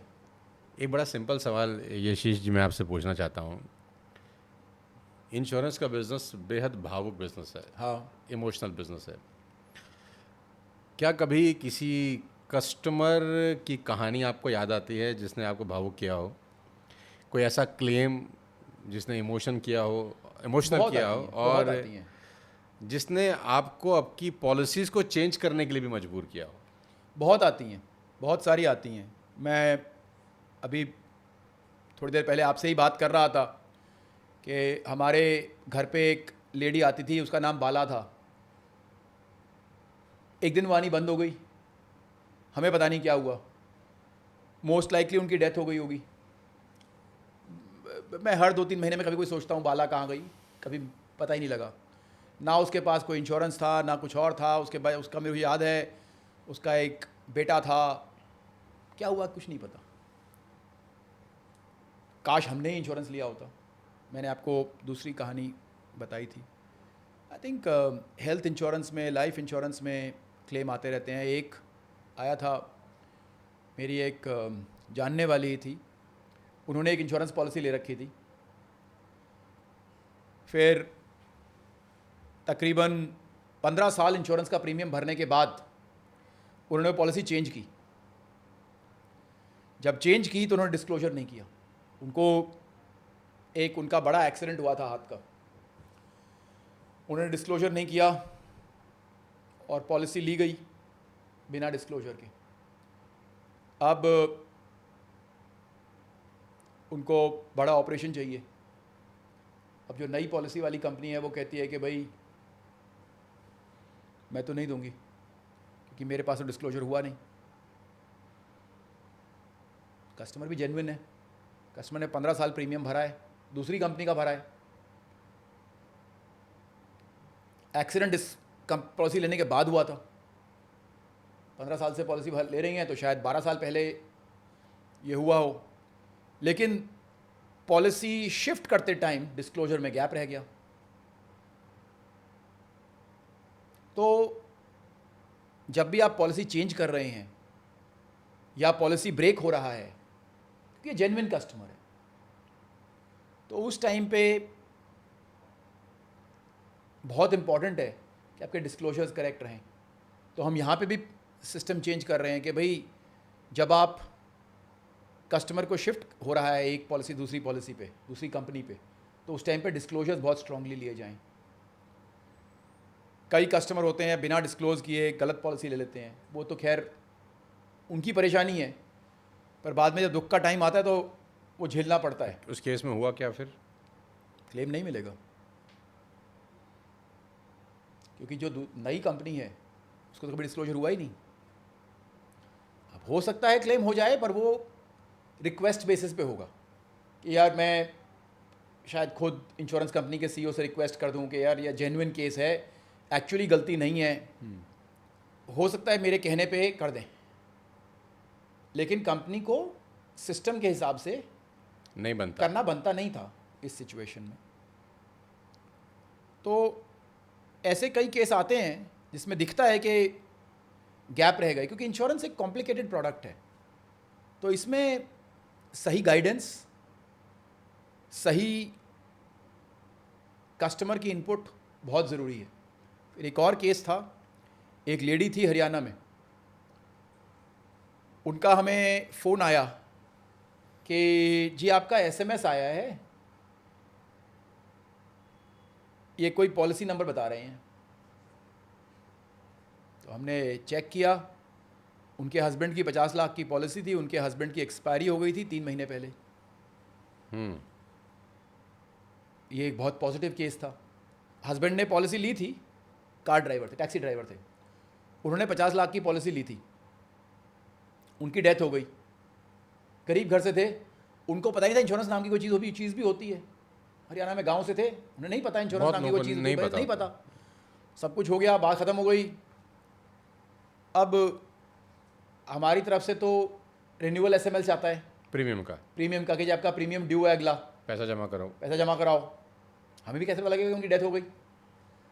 तो अब वो मोबाइल फ़ोन उनकी वाइफ के पास था, उन्होंने देख लिया, वाइफ का नहीं, उनके भाई का फ़ोन आया था फिर कि भाई, तो हम फिर वहाँ पे गए। ऐसे बहुत केस आते हैं। वो पेमेंट किया, जब पेमेंट हुआ तो वो काफ़ी इमोशनल हो गई थी कि उन्होंने सोचा नहीं था कि ऐसे पैसे मिल जाएंगे। तो 50 लाख रुपए मिले उनको। और हम लोग गए वहाँ पे, वीडियो भी है उनका, सोशल मीडिया पे भी उनका वीडियो चला था कुछ टाइम के लिए। तो ऐसे बहुत केसेस आते हैं जहाँ पे लोगों को पता ही नहीं होता उन्होंने पॉलिसी ले रखी है। बट अब आपने अगर ऑनलाइन ले रखी है तो आपको रिन्यूअल मैसेज भी आएगा, प्रीमियम मैसेज भी आएगा। ये डिजिटल मीडिया भी नहीं था, आपने पेपर पॉलिसी ले रखी थी, कभी कुछ पता ही नहीं था क्या है। बहुत सारी पॉलिसी लैप्स भी होगी, किसी को पता नहीं चला। तो यहाँ पे तो वो भी होता है, एक ऐप भी होती है, ऐप पे आपकी पॉलिसी होती है, तो अपनी सारी पॉलिसीज़ देखते रहते हैं। हम अभी एक नया फीचर बना रहे हैं कि अपनी पॉलिसी अपनी फैमिली के साथ शेयर करें। हाँ, बहुत सारे ये भी कहानी है। हाँ, कि उसको फैमिली को पता ही नहीं होता कि पति ने या फादर ने क्या क्या ले रखा है। पेपर कहाँ रखे हैं ये भी नहीं पता। मेरी फैमिली को खुद नहीं पता होगा क्या क्या ले रखा है। हमारे घर में भी नहीं पता होगा। यशीष जी, मैं ना आपको थोड़ा सा ये पूछना चाहता हूँ कि ये हेल्थ केयर इंडस्ट्री बहुत ही मतलब डिफिकल्ट आजकल तो मैं क्या बोलूँ कि सरकारी जो हॉस्पिटल हैं उसमें इलाज तो है लेकिन समय पर नहीं मिलता, प्राइवेट हॉस्पिटल हैं समय पर तो मिल जाता है लेकिन हालत बहुत ख़राब हो जाती है बिल पे करते करते। ये कोई बैलेंस बनेगा कभी कि नहीं बनेगा? एक आम जनता क्या करेगी? एक नॉर्मल ह्यूमन बीइंग सरकारी हॉस्पिटल में जब तक उसका नंबर लगता है ना तब तक उसका नंबर आ जाता है ऊपर के लिए। सही बात है। प्राइवेट हॉस्पिटल में नंबर तो तुरंत लग जाता है लेकिन वो बिल इतना होता है, आईसीयू का एक दिन का बिल 1-1 लाख 1.5 लाख रुपए का आ जाता है। आम इंसान के बस का नहीं है वो बिल। एंड मेरे हिसाब से प्रॉब्लम क्या है? प्रॉब्लम बहुत सिंपल है। जब कोई भी इंसान हॉस्पिटल जाता है, हॉस्पिटल का और डॉक्टर का एक ही काम था। देखो, कुछ बहुत नोबल प्रोफेशन होते हैं और इनसे ना एक्सपेक्टेशन हायर होती है। हाँ, टीचर हो गए, टीचर, डॉक्टर। भाई देखो, एक नॉर्मल इंसान, आप कहो कि बाहर कोई आ रहा है भाई उससे लड़ ले और वो आदमी आपको मार के चला जाए, ऐसा कभी सुना है? नहीं होता ना भाई। मैं आपको कहूँ कि यार 4 लोग मेरे से लड़ने आ रहे हैं, उनको थोड़ा सा पीटियो और वो आपको मार के चले जाएं, और मेरी एक्सपेक्टेशन हो कि आपको मार के भी चले जाएंगे और आप ऐसा कर भी लोगे। एक्सपेक्टेशन गलत होगी मेरी, बट आर्मी से हमारी यही एक्सपेक्टेशन होती है। तो ये कुछ प्रोफेशंस हैं, मेरे फादर भी आर्मी में थे, उनसे एक एक्सपेक्टेशन थी कि वो लड़ाई में जाएंगे और वो लड़ेंगे, and they are willing to give the ultimate sacrifice also, जो कि एक नॉर्मल इंसान से एक्सपेक्टेशन नहीं होती। ठीक बात। मेरे से आपसे किसी को वो एक्सपेक्टेशन नहीं है। एक्सीलेंट, बिल्कुल। लेकिन मेरे फादर से उन लोगों को एक्सपेक्टेशन थी। ठीक। इसी तरह से एक टीचर से एक एक्सपेक्टेशन होती है और इसी तरह से एक डॉक्टर से एक एक्सपेक्टेशन होती है। हमें देखना पड़ता है कि हम क्या प्रोफेशन ले रहे हैं। इसीलिए schools are not for profit. Up to KG to nursery, KG to class 12 in a school you can not make profit. मुझे समझ में आता है प्राइवेट इक्विटी कंपनीज स्कूल्स में क्यों इन्वेस्ट कर रही हैं। अगर प्रॉफिट ही नहीं है तो वहाँ पे क्या करने जा रही हैं? स्कूल से ज़्यादा प्रॉफिट तो आजकल कहीं है ही नहीं। मैं वही कह रहा हूँ, मैं आपको कुछ बात समझाने की कोशिश कर रहा हूँ। Health care is not for profit, it is not meant to be for profit. जिस दिन आप हॉस्पिटल में डॉक्टर बनते हैं आपका काम ज़्यादा सर। अब असलियत मैं भी जानता हूँ यार, लोग कहेंगे यशीश पागल हो गया है, क्या बोल रहा है। असलियत तो बस ना ही पूछिए तो अच्छा है। अब यहाँ प्रॉब्लम है, जब एक इंसान हॉस्पिटल जाता है तो वो एक कमाई का साधन है। आप जितना कस्टमर उस पे हैं, जितना आप उस पे पेशेंट नहीं है, जितना कस्टमर है। जितना उस पे ऑपरेशन होगा उतना पैसा कमाया जाएगा, जितना गंभीर ऑपरेशन होगा उतना ज़्यादा पैसा कमाया जाएगा, और अगर बेड खाली है तो बेड पे रखने में फ़ायदा बनाया जाएगा। अब अगर इस माहौल पे देश पहुंच जाए पहुंच ही गया है सर, और कैसे तो पहुंचेगा? परेशानी है। तो अब मैं मेरे हिसाब से ये चेंज कैसे होगा? देखिए, आपने कहा कि यार इसका समाधान क्या है। नहीं, इसमें एक बात और भी है ना कि किसी ने हेल्थ की पॉलिसी ले रखी है। होता क्या है, आप हॉस्पिटल गए तो वो सबसे पहले पूछता है आपके पास पॉलिसी है, आपके पास मेडिक्लेम है। अगर मेडिक्लेम है तो उसकी नज़र ही चेंज हो जाती है आपको देखने की। क्योंकि उसको भी पता है कि आपको कितना कवर मिल सकता है। अगर आपके पास 5 लाख का मेडिक्लेम है तो उसका मतलब उसका बिल भी 5 लाख के आसपास ही पहुंच जाएगा कम से कम। अगर उसने आपको 30,000 का बिल बना के घर भेज दिया तो उसका 4,70,000 का नुकसान हो गया। अब देखिए, किसी और बिजनेसमैन से एक्सपेक्टेशन नहीं है डॉक्टर से कि नहीं कि वो, अगर आप कुछ 5 लाख रुपए बना सकते हो तो आप 30,000 रुपए बनाओ। ये किसी और से एक्सपेक्टेशन नहीं है, किसी बिजनेसमैन से। लेकिन हॉस्पिटल से ये एक्सपेक्टेशन है कि जो अप्रोप्रिएट है वही करो, उससे ज़्यादा मत करो। जितनी ज़रूरत है उतना ही करो, उससे ज़्यादा मत करो, कि उससे कस्टमर का नुकसान भी होता है। मेरे हिसाब से आज के दिन पे, मेरे पास बहुत ज़्यादा डेटा नहीं है, पर 25% ऑपरेशन से कस्टमर का नुकसान हो रहा होगा क्योंकि उनकी ज़रूरत ही नहीं थी। सच बोल रहे हैं? मतलब मैं झूठ क्यों बोलूँगा? मेरा क्या बिगड़ रहा है? मेरे को क्या मिल रहा है और मेरे को क्या बिगड़ रहा है? राइट? मेरे को झूठ बोल के क्या मिल जाएगा? तो वो अननेसेसरी ब्लेड लग रहा है उसकी बॉडी पे। 25% मेरे हिसाब से ऑपरेशंस में कस्टमर का नुकसान हो रहा है, फ़ायदा नहीं हो रहा। क्योंकि देखिए, आप एक बहुत कॉम्प्लिकेटेड चीज़ है, आपकी मेरी बॉडी बहुत कॉम्प्लिकेटेड चीज़ है। ये एक मजाक नहीं है कि इसको खोल के इस पर ऑपरेशन कर दिया। कभी बहुत ज़रूरत हो तभी होता है, बहुत ज़्यादा ज़रूरत हो तभी होता है, फालतू में नहीं करने की ज़रूरत होती। भाई, मेरे घुटने पे चोट लगी हुई थी, कई लोगों ने कहा कि इसका ऑपरेशन करा दो क्योंकि ये लिगामेंट टेयर तो अपने आप रिपेयर ही नहीं होता। मैं 1.5 हफ्ते में मैराथन दौड़ने जा रहा हूँ, मैंने कोई ऑपरेशन नहीं कराया और आपको रिजल्ट भेज दूंगा। अच्छा नहीं होगा, बहुत अच्छा नहीं होगा, पर मैराथन इसलिए कर रहा हूँ प्रूव करने के लिए कि मेरे को ना ऑपरेशन की ज़रूरत पड़ी और मैं ठीक भी हो गया। मैं ये नहीं कह रहा हर चीज़ में ये होगा, लेकिन बहुत सारी चीज़ों में ऑपरेशन की ज़रूरत नहीं है। आप एक डेंगू के कस्टमर को, एक को मलेरिया हुआ है, वो 5 दिन आपके हॉस्पिटल में लेट रहा है, उसका 3 लाख रुपए का बिल पहुंच रहा है। ये क्या मजाक चल रहा है यार? कैसे चलेगा? आप मुझे बताओ। भाई, मलेरिया तो आम हो जाता है, इंश्योरेंस कंपनी कहाँ से भरेगी? मलेरिया का 2 लाख रुपए का, 3 लाख रुपए का बिल इंश्योरेंस कंपनी कहाँ से भरेगी? आते हैं आपके पास ऐसे? क्यों नहीं आते? ज़रूर मलेरिया का बिल 3 लाख मलेरिया का बिल 2-2, 3-3 लाख रुपए के बिल आते हैं। शाबाश। बंदे को आम खांसी हो, हॉस्पिटल पहुंच गया, 3 दिन आईसीयू में रख लिया कि भाई हमें इन्वेस्टिगेशन करनी है। मेडिक्लेम है उसके पास? मेडिक्लेम है, मेडिक्लेम का बिल आ गया, फिर वो रिजेक्ट होता है। फिर वो रिजेक्ट होता है तो इंश्योरेंस कंपनी चलाते हैं कि ये रिजेक्ट क्यों कर रही हैं? भाई, इंश्योरेंस कंपनी क्लेम रिजेक्ट क्यों कर रही है? 2 ही कारण से कर रही हैं कि ये ट्रीटमेंट जरूरी नहीं था। आपने कैसे कर दिया? हम क्या कोशिश कर रहे हैं? हम कोशिश कर रहे हैं कि हम कुछ हॉस्पिटल अपने खुद के बनाएं। रियली? हाँ, अभी हम 3 खरीद चुके हैं और 2 बना रहे हैं, तो 5 बना रहे हैं। देखो, हमारी जितनी क्षमता है हम कोशिश कर रहे हैं। जी जी जी। तो 5 हॉस्पिटल बन रहे हैं। अगर बहुत ज़रूरी है, लाइफ एंड डेथ का नेचर का मैटर तो है। आप डॉक्टर को चैलेंज कर रहे हैं एक्चुअली? देखिए, मैं किसी को चैलेंज नहीं करता, ना मेरे को किसी को चैलेंज करने की ज़रूरत है, ना मैं डॉक्टर हूँ। मेरे को क्या लगता है कि जो इंसेंटिव है वो कभी भी गलत नहीं होना चाहिए। अगर इंसेंटिव गलत हो जाता है तो प्रॉब्लम हो जाती है। अगर आप किसी डॉक्टर को कहेंगे कि जितने आप बिलिंग करोगे उसके हिसाब से आपको पैसा मिलेगा, आपने इंसेंटिव बदल दिया। अगर आप एक प्राइवेट इक्विटी आके एक हॉस्पिटल में इन्वेस्ट करेगी और कहेगी जितना प्रॉफिट बनाओगे, जितना आपका रेवेन्यू पर बेड होगा। भाई, आप एक ऑपरेशन मैनेजर हो। मेरा अपना दोस्त चीफ ऑपरेटिंग ऑफिसर था, उसे मैंने कहा कि यार तुम क्या देखते हो ऑफिस में? बड़े हॉस्पिटल का चीफ ऑपरेटिंग मैनेजर था। कहता हमारा एक ही काम है, एवरेज रेवेन्यू पर बेड। एवरेज रेवेन्यू पर बेड? हाँ, that is the most important this thing. अब आपको एवरेज रेवेन्यू पर बेड बनाना है। आपके पास मलेरिया का पेशेंट बैठा हुआ है, आपके बेड खाली पड़े हुए हैं, आपका मलेरिया के पेशेंट पे 50,000 रुपये दिन का बन रहा है। आप क्या करोगे? रखोगे उसको वहाँ पे? अब आपके बेड भर गए, आपके पास हार्ट पेशेंट आ गया। आपको पता है कि हार्ट पेशेंट पे आप 1 लाख रुपये बना सकते हो दिन का। आप मलेरिया के कस्टमर को निकाल दोगे, डिस्चार्ज कर देंगे तो ठीक हो चार्ज गया। कर दोगे, ठीक हो गया भाई, जल्दी जल्दी निकालो। ये बिहेवियर आपका चेंज क्यों हुआ?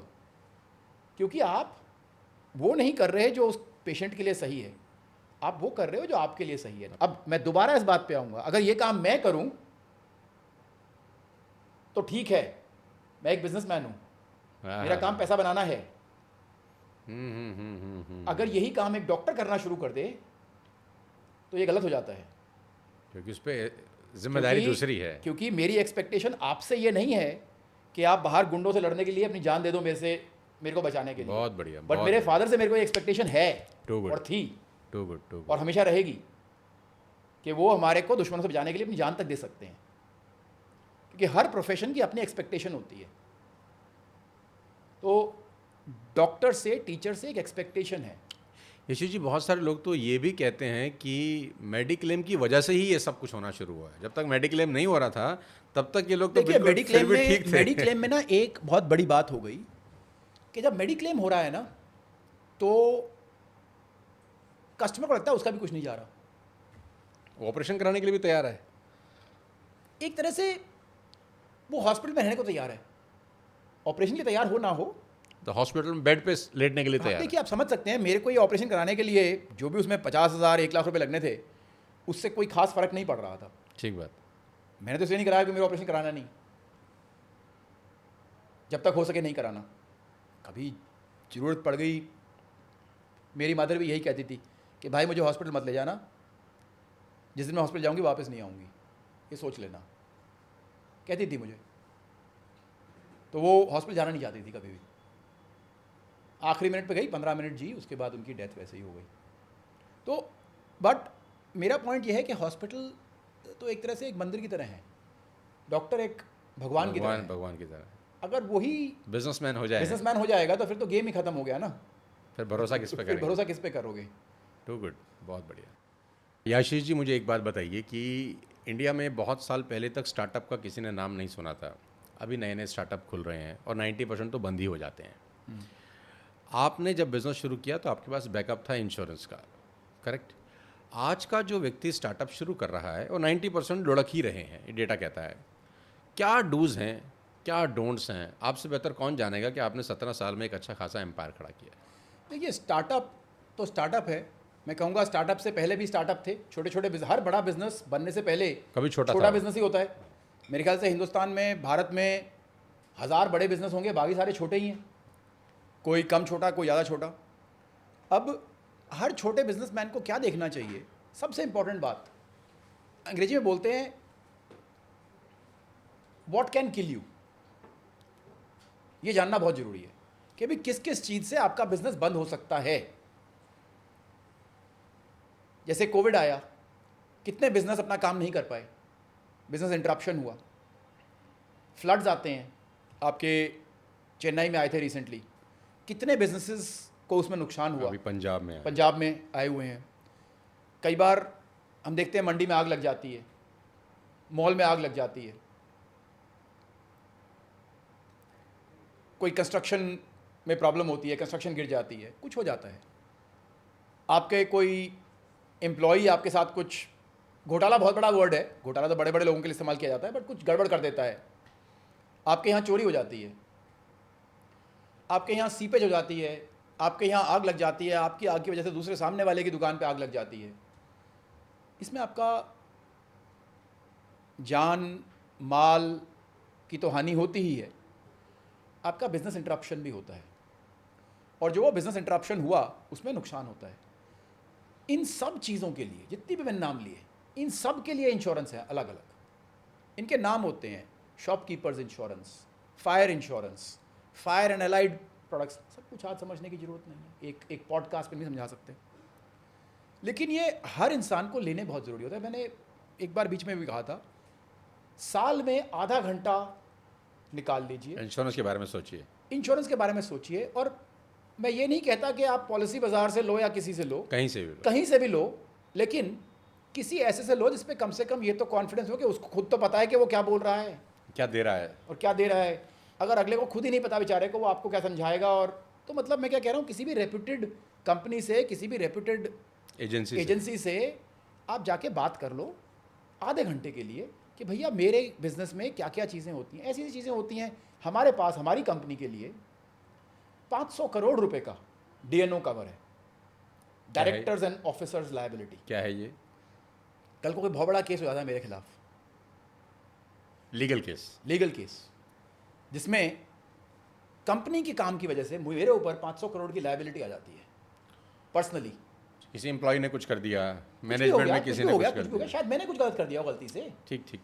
हर एम्प्लॉय के लिए, पूरी कंपनी में हर एम्प्लॉय के लिए प्रोफेशनल इंडेमनिटी है। मुझे याद नहीं है 10 लाख रुपए है या 1 करोड़ रुपए है। हमारे अगर एम्प्लॉय ने कुछ भी गलत कर दिया किसी के साथ भी, तो उसके पास उतना इंडेमनिटी है, प्रोफेशनल इंडेमनिटी है। बहुत बढ़िया। अब आपका एम्प्लॉय चलते चलते सामने कोई जा रहा है, उसको नुकसान कर दिया काम करते हुए। भाई आप एक छोटी दुकान चलाते हैं, कोई आया, आपके एम्प्लॉय कुछ सामान उतारा था, वो उतार के उसने दूसरे के सर पे गिरा दिया। अब आपने थर्ड पार्टी लायबिलिटी क्रॉस कर दी।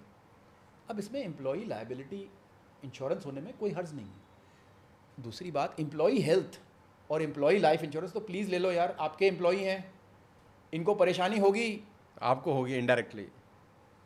आप या तो मुंह फेर नहीं सकोगे, और मुंह फेरोगे तो वो आपके लिए ज़िंदगी में अच्छा नहीं होने वाला। जो 50% लोग मुंह फेर पाएंगे उनको दिल पे चोट पहुंचेगी। तो इंश्योरेंस ले लो, वो भी खुश रहेंगे, आपको उनको पता लगेगा कि आप उनके लिए इंश्योरेंस ले रहे हो, वो भी आपके साथ लॉयल रहेंगे। और भाई उनको कल कुछ हो गया, बाइक पे चलते हैं, कुछ और होता है, कुछ हो गया, तो कम से कम कवरेज तो होगी और फैमिली को सपोर्ट मिलेगी।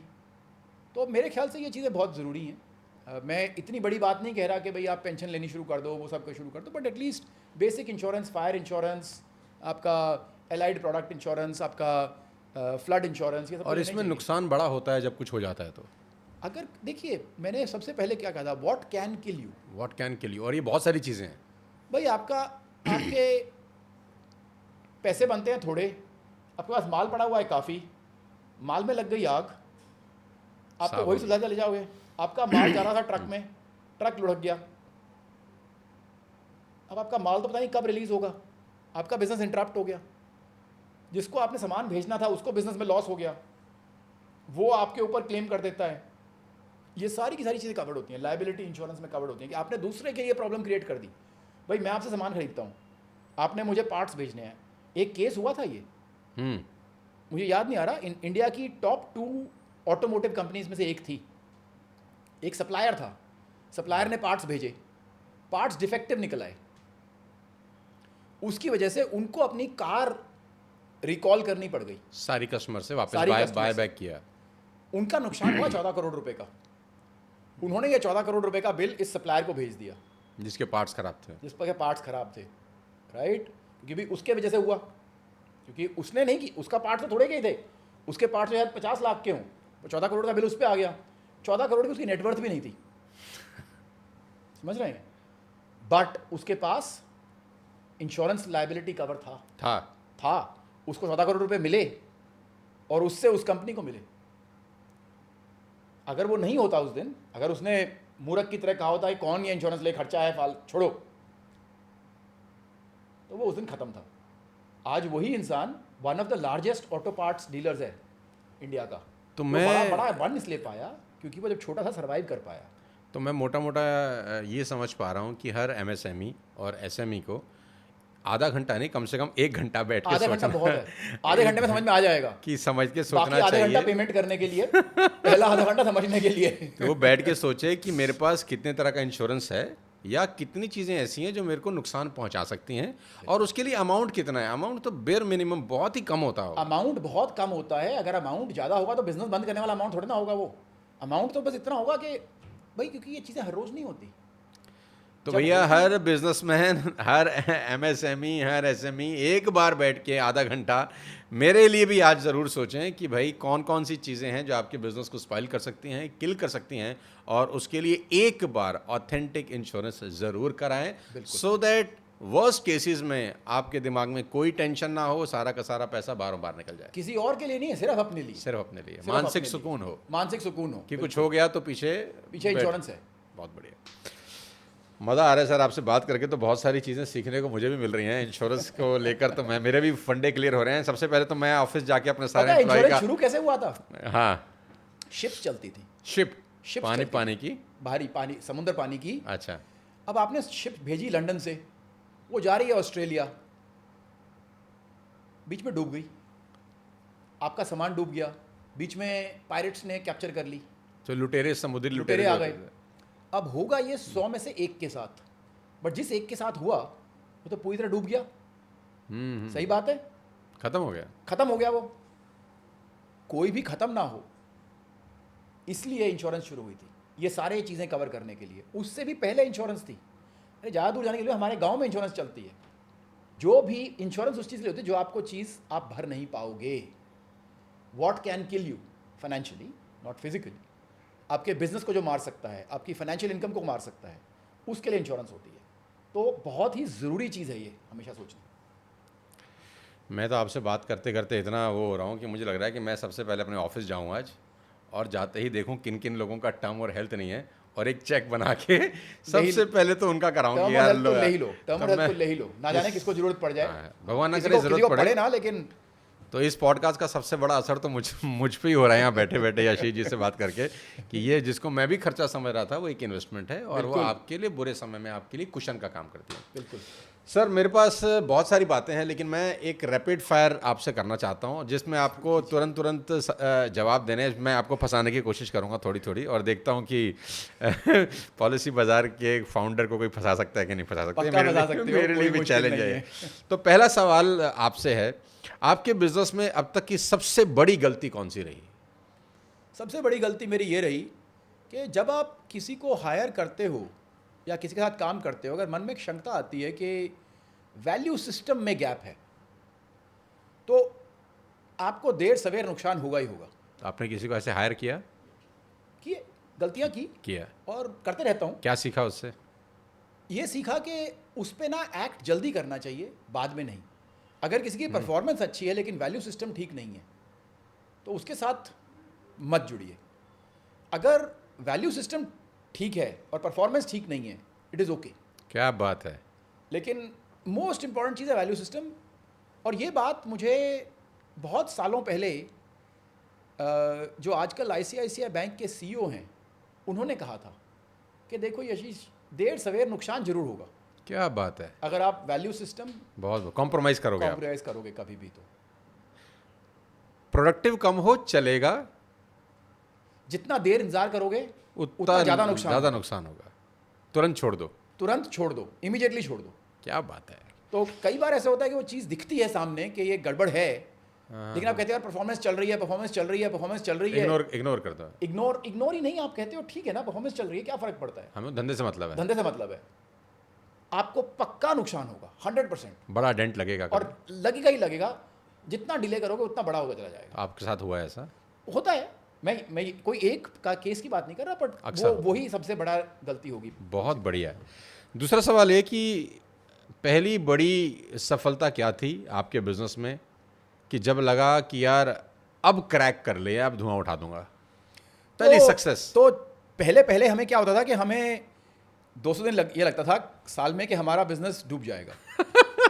तो वही जो मैंने कहा था, लगता कि डूब जाएगा। और 100 दिन लगता था कि भैया हमने तो बिल्कुल क्रैक कर दिया है। लेकिन एक टाइम आया जब हमारे साथ बहुत ही हम दुविधा में थे, और हमारे एग्जिस्टिंग इन्वेस्टर भी थोड़े थोड़े हिल नहीं रहे थे। वो कह रहे थे हम तुम किसी और बिजनेस के लिए फंड कर देते हैं, ये तुम्हारे बिजनेस में दम नहीं है, छोड़ दो इसको, छोड़ दो। अच्छी तरह से बता रहे थे, समझा रहे थे। तब एक इन्वेस्टर आया, हमने उस टाइम पे सब बहुत इन्वेस्टर से पैसा रेज करने की कोशिश की। उस टाइम पे सिर्फ एक इन्वेस्टर आया, हमने 100 लोगों से बात की होगी, सिर्फ एक ने आके पैसे डाले, वो था इंटेल कैपिटल। अब मैं अपने आप को वैल्यू सिस्टम में बहुत स्ट्रांग समझता हूँ, तो उनके पैसे डालने से पहले मेरे को लगा उनको समझ में नहीं आएगा हमारे साथ क्या प्रॉब्लम है। गलती से डाल रहे हैं वो। तो तकरीबन 3-4 दिन पहले मैंने उन्हें कहा कि एक अमित बहल करके थे, उनके साथ एक और थे, तो मैंने उन्हें कहा 1 मिनट में तुम्हें को जाना चाहता हूँ, ये प्रॉब्लम है, तुम्हें दिखी नहीं है क्या? क्यों डाल रहे हो पैसे हैं? क्योंकि इसमें तो बहुत बड़ी प्रॉब्लम है, यहाँ पे तो रेवेन्यू मॉडल में बहुत बड़ी प्रॉब्लम है, रेगुलेशन में बहुत बड़ी प्रॉब्लम है, तुम्हें पता होना चाहिए। पता है तो बिल्कुल ठीक है, मैं नहीं चाहता कि तुम बिना जाने पैसा डालो। क्या बात। तो उन्होंने कहा कि हमें पता है, हम इतने बेवकूफ़ नहीं हैं, हमने ये बात उठाई नहीं, पर हमें पता है और हम फिर भी पैसे डाल रहे हैं। मैं पैसा क्यों डाल रहे हो, क्या सोच के डाल रहे हो? तो कहते हैं यार ये प्रॉब्लम तो है और ये प्रॉब्लम पिछले 8 महीने से है, लेकिन तुम्हारे सप्लायर तुम्हें नहीं छोड़ रहे और तुम्हारे सप्लायर तुम्हें सपोर्ट कर रहे हैं इसमें। तो हमें लग रहा है कि तुम अपने सप्लायर को अच्छा कर रहे हो और हम इस बात पे पैसे लगा सकते हैं, और पैसे तो बहुत कारणों से हम हार सकते हैं, लेकिन रूल कह रहा है कि तुम्हारा बिजनेस पैसे बना ही नहीं सकता और तुम्हारा बिजनेस पैसे बनाया जा रहा है और तुम्हारे हर महीने पैसे चल भी रहे हैं और तुम्हारे को कोई फ़र्क नहीं पड़ा। तो हम ये बेट लेने को तैयार हैं, पर हमें भी ये पता है कि रूल के हिसाब से तुम पैसे बना ही नहीं सकते, हमें भी ये पता है। तो ऐसा नहीं है कि हम बेवकूफ़ी में डाल रहे हैं। तो उस दिन मुझे लगा कि शायद हम एक्चुअली कुछ वैल्यू ऐड कर रहे हैं कंपनीज़ के लिए, तो शायद हम नहीं हिलेंगे। दूसरा क्या था कि हम एक टाइम पे, इसी टाइम पे तो हमारे को ना एक्चुअली अपने इन्वेस्टर से पैसे धीरे धीरे आते थे। 50 लाख रुपए आ गए, कभी 1 करोड़ रुपए, कंपनी का साइज़ बड़ा हो गया था, तो हमारे पास सैलरी देने के पैसे नहीं थे। तो मैंने अवीवा के सीईओ उस टाइम पे होते थे टी.आर. रामाचंद्रन, उन्हें एक एसएमएस दिया कि sir actually I am slightly embarrassed, हमारे पास एक्चुअली आज सैलरी देने के पैसे नहीं हैं और मैं नहीं चाहता कि मैं अपने एम्प्लॉयज़ की सैलरी डिले करूं, तो आप हमारी मदद कर सकते हैं क्या? उसी दिन उन्होंने 2 करोड़ रुपए का एडवांस दे दिया हमें, 2 करोड़ रुपए का एडवांस। मुझे लगा कि हम शायद कुछ ठीक कर रहे हैं। अगर आपका सप्लायर आपको सपोर्ट कर रहा है, आपको एडवांस देने को तैयार है, आपको आपके लिए रिस्क लेने को तैयार है, we are going in right तो you are adding some value. ना आपके कस्टमर कम हो रहे, ना आपके सप्लायर कम हो रहे। समय की बात है बस खाली। तो बस समय की बात है, ये समय भी बीत जाएगा, कोई शायद आपको समझ नहीं पा रहा है। तो ये तकरीबन 2011-12 की बात है। तो तब हमें लगा था कि अब बिजनेस तो चल जाएगा। आपकी नज़र में सक्सेस की डेफिनेशन क्या है? ये बहुत ही मुश्किल है, क्योंकि ना ये सवाल मुझसे बहुत लोगों ने पूछा है, मैं आज आपसे पूछ रहा हूँ। मेरे नज़र में सक्सेस इज़ फ्रीडम। जब आपको किसी चीज़ से डर ना लगे, जब आपको जो करने का मन हो अच्छे विचारों से आप कर पाएँ, बिना इस बात के डर के कि उसका आउटकम सक्सेस होगा या फेलियर होगा आपके हिसाब से। बट मेरे हिसाब से सक्सेस का डेफिनेशन वो है ना हो। एक और बात बताता हूँ, क्योंकि सक्सेस ऑल्सो डिपेंड्स ऑन किस एंगल से देख रहे हो। तो अगर मैं अपने फैमिली के एंगल से देखूं तो उन्हें लगता है मैं फाइनेंशियली सक्सेसफुल हूं, पर शायद मैंने फैमिली के साथ तो टाइम ना बिताया हो। अगर मैं अपने एम्प्लॉय के साइड से देखूं तो शायद मैंने काफ़ी इक्विटी शेयर की है अपने एम्प्लॉयज़ के साथ, जो कि उनकी मेहनत है, तो शायद मैं सक्सेसफुल हूँ। तो हर तरफ से अलग अलग तरीके से देखना पड़ेगा कि भाई सक्सेस डिपेंड्स ऑन किस पर्सपेक्टिव से देख रहे हो। Finance can not be the only perspective. Excellent. Certainly not. सिर्फ पैसा कमाना ही सक्सेस नहीं है, बट पैसा भी ज़रूरी है। बहुत मैंने ज़रूरी देखा है कि काफ़ी फैमिली प्रॉब्लम्स इसीलिए होती हैं क्योंकि पैसा नहीं होता। पैसा नहीं होता, इसलिए हर रोज़ झगड़ा होता है। तो पैसा कमाना भी बहुत ज़रूरी है। तो ऐसा नहीं कहूँगा कि ज़रूरी नहीं है, पर हाँ कितना कमाना है वो एक क्वेश्चन मार्क है। बियॉन्ड अ पॉइंट कोई मतलब नहीं है उसका। अगर आपको मौका मिले यशीश जी कि 20 साल पहले वाले यशीश को कोई एडवाइस दे सकें, अब तो एक्सपीरियंस हो गया कि यार ये करना चाहिए, ये नहीं करना चाहिए, तो 20 साल वाला पहला यशीश और आज भी यशीश बहुत ज़्यादा रिस्क एवर्स हैं, रिस्क लेते नहीं हैं, हर चीज़ से डरते हैं। सेफ्टी सिक्योरिटी में बहुत ज़्यादा बिलीफ रखते हैं। अभी तो फाइनेंशियल सिक्योरिटी है, लेकिन बिजनेसमैन के लिए तो कहते हैं बिना रिस्क लिए काम चलता नहीं। पर मैं बहुत ज़्यादा रिस्क एवर्स हूँ। अगर मैं 20 साल वाले पहले यशीश से मिल पाता तो उसे यही कहता कि डरो मत, सब अच्छा ही होगा, बस अपना लगे रहो। पहले डरते थे? आज भी डरता हूँ, पहले भी डरता था, बहुत ज़्यादा डरता हूँ। मैं फेलियर से बहुत ज़्यादा डरता हूँ, किसी भी तरह के फेलियर से। तो मुझे हर चीज़ में लगता है कि, तो आलोक जो मेरे को फाउंडर हैं वो शायद मुझे सबसे बढ़िया जानते हैं, तो वो कहते हैं आपसे ज़्यादा रिस्क एवर्स आदमी मैंने अपनी ज़िंदगी में देखा ही नहीं है। क्योंकि हर चीज़ का मैं plan A, plan B, plan C, plan D, plan E, plan F, plan G, व्यवस्थित बिल्कुल व्यवस्थित। मैं बहुत ज़्यादा सोचता हूँ। लोगों को लगता है मैं सोचता नहीं हूँ, मैं ऐसे ही फालतू में बोल रहा हूँ, तो मैं एक्चुअली बहुत ज़्यादा सोचता हूँ। कौन से इंसान ने आपकी सोच को प्रभावित किया है? बहुत सारे लोग, कोई एक नाम? बहुत सारे लोग मुझे प्रभावित करते हैं, लेकिन मैं ज़्यादा प्रभावित किस इंसान से होता हूँ जो आदमी सवेरे सवेरे उठ के अपना एक काम शुरू कर देता है। ना उसके पास जॉब है, ना उसके पास सिक्योरिटी है, ना उसके पास कल का कोई आइडिया है। आज सवेरे वो अपने काम पे निकल गया है। छोटा बिजनेस है, ठेले वाला है, रिक्शा वाला है। उसे यह है कि मैं आज सवेरे निकला हूँ, आज पैसा, मेरे हिसाब से सबसे ज़्यादा वो आज में रहता है, क्योंकि उसको आज को ठीक करना बहुत ज़रूरी है।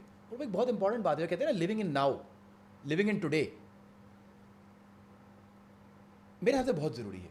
और मैं उससे बहुत इंस्पायर होता हूँ जब भी मैं देखता हूँ ना किसी को ऐसे कि यार ये क्या सोच के निकला हुआ है, इसको पता है कल क्या होने वाला है। वही जो वो 3 इडियट्स में बोलते हैं ना, कल कल क्या होगा किसी को नहीं पता। मतलब यू नो वो जरूर ऑल इज़ वेल बोल रहा होगा कि ऑल इज़ वेल। तो आई थिंक मैं जो हमारे देश के एंटरप्रेन्योर्स हैं, नॉट स्टार्टअप्स ऑल्सो, सब एंटरप्रेन्योर्स से बहुत ज़्यादा इंस्पायर्ड हूँ, क्योंकि हमारा देश एक काफ़ी हमारे पास इतने सारे जॉब्स नहीं हैं, बहुत अमीर नहीं है एज अ देश, राइट। और हर बंदा अमेरिका नहीं जा सकता, तो यहाँ पे बिज़नेस बनाना मुश्किल भी है, सपोर्ट सिस्टम भी कम है। तो वो इंसान बहुत इंस्पायरिंग है। और वही जाके कल को, एक बात देखो, मैंने बिज़नेस बनाया, अपने लिए पैसे कमाए, 23,000 लोग भी तो एम्प्लॉय हुए।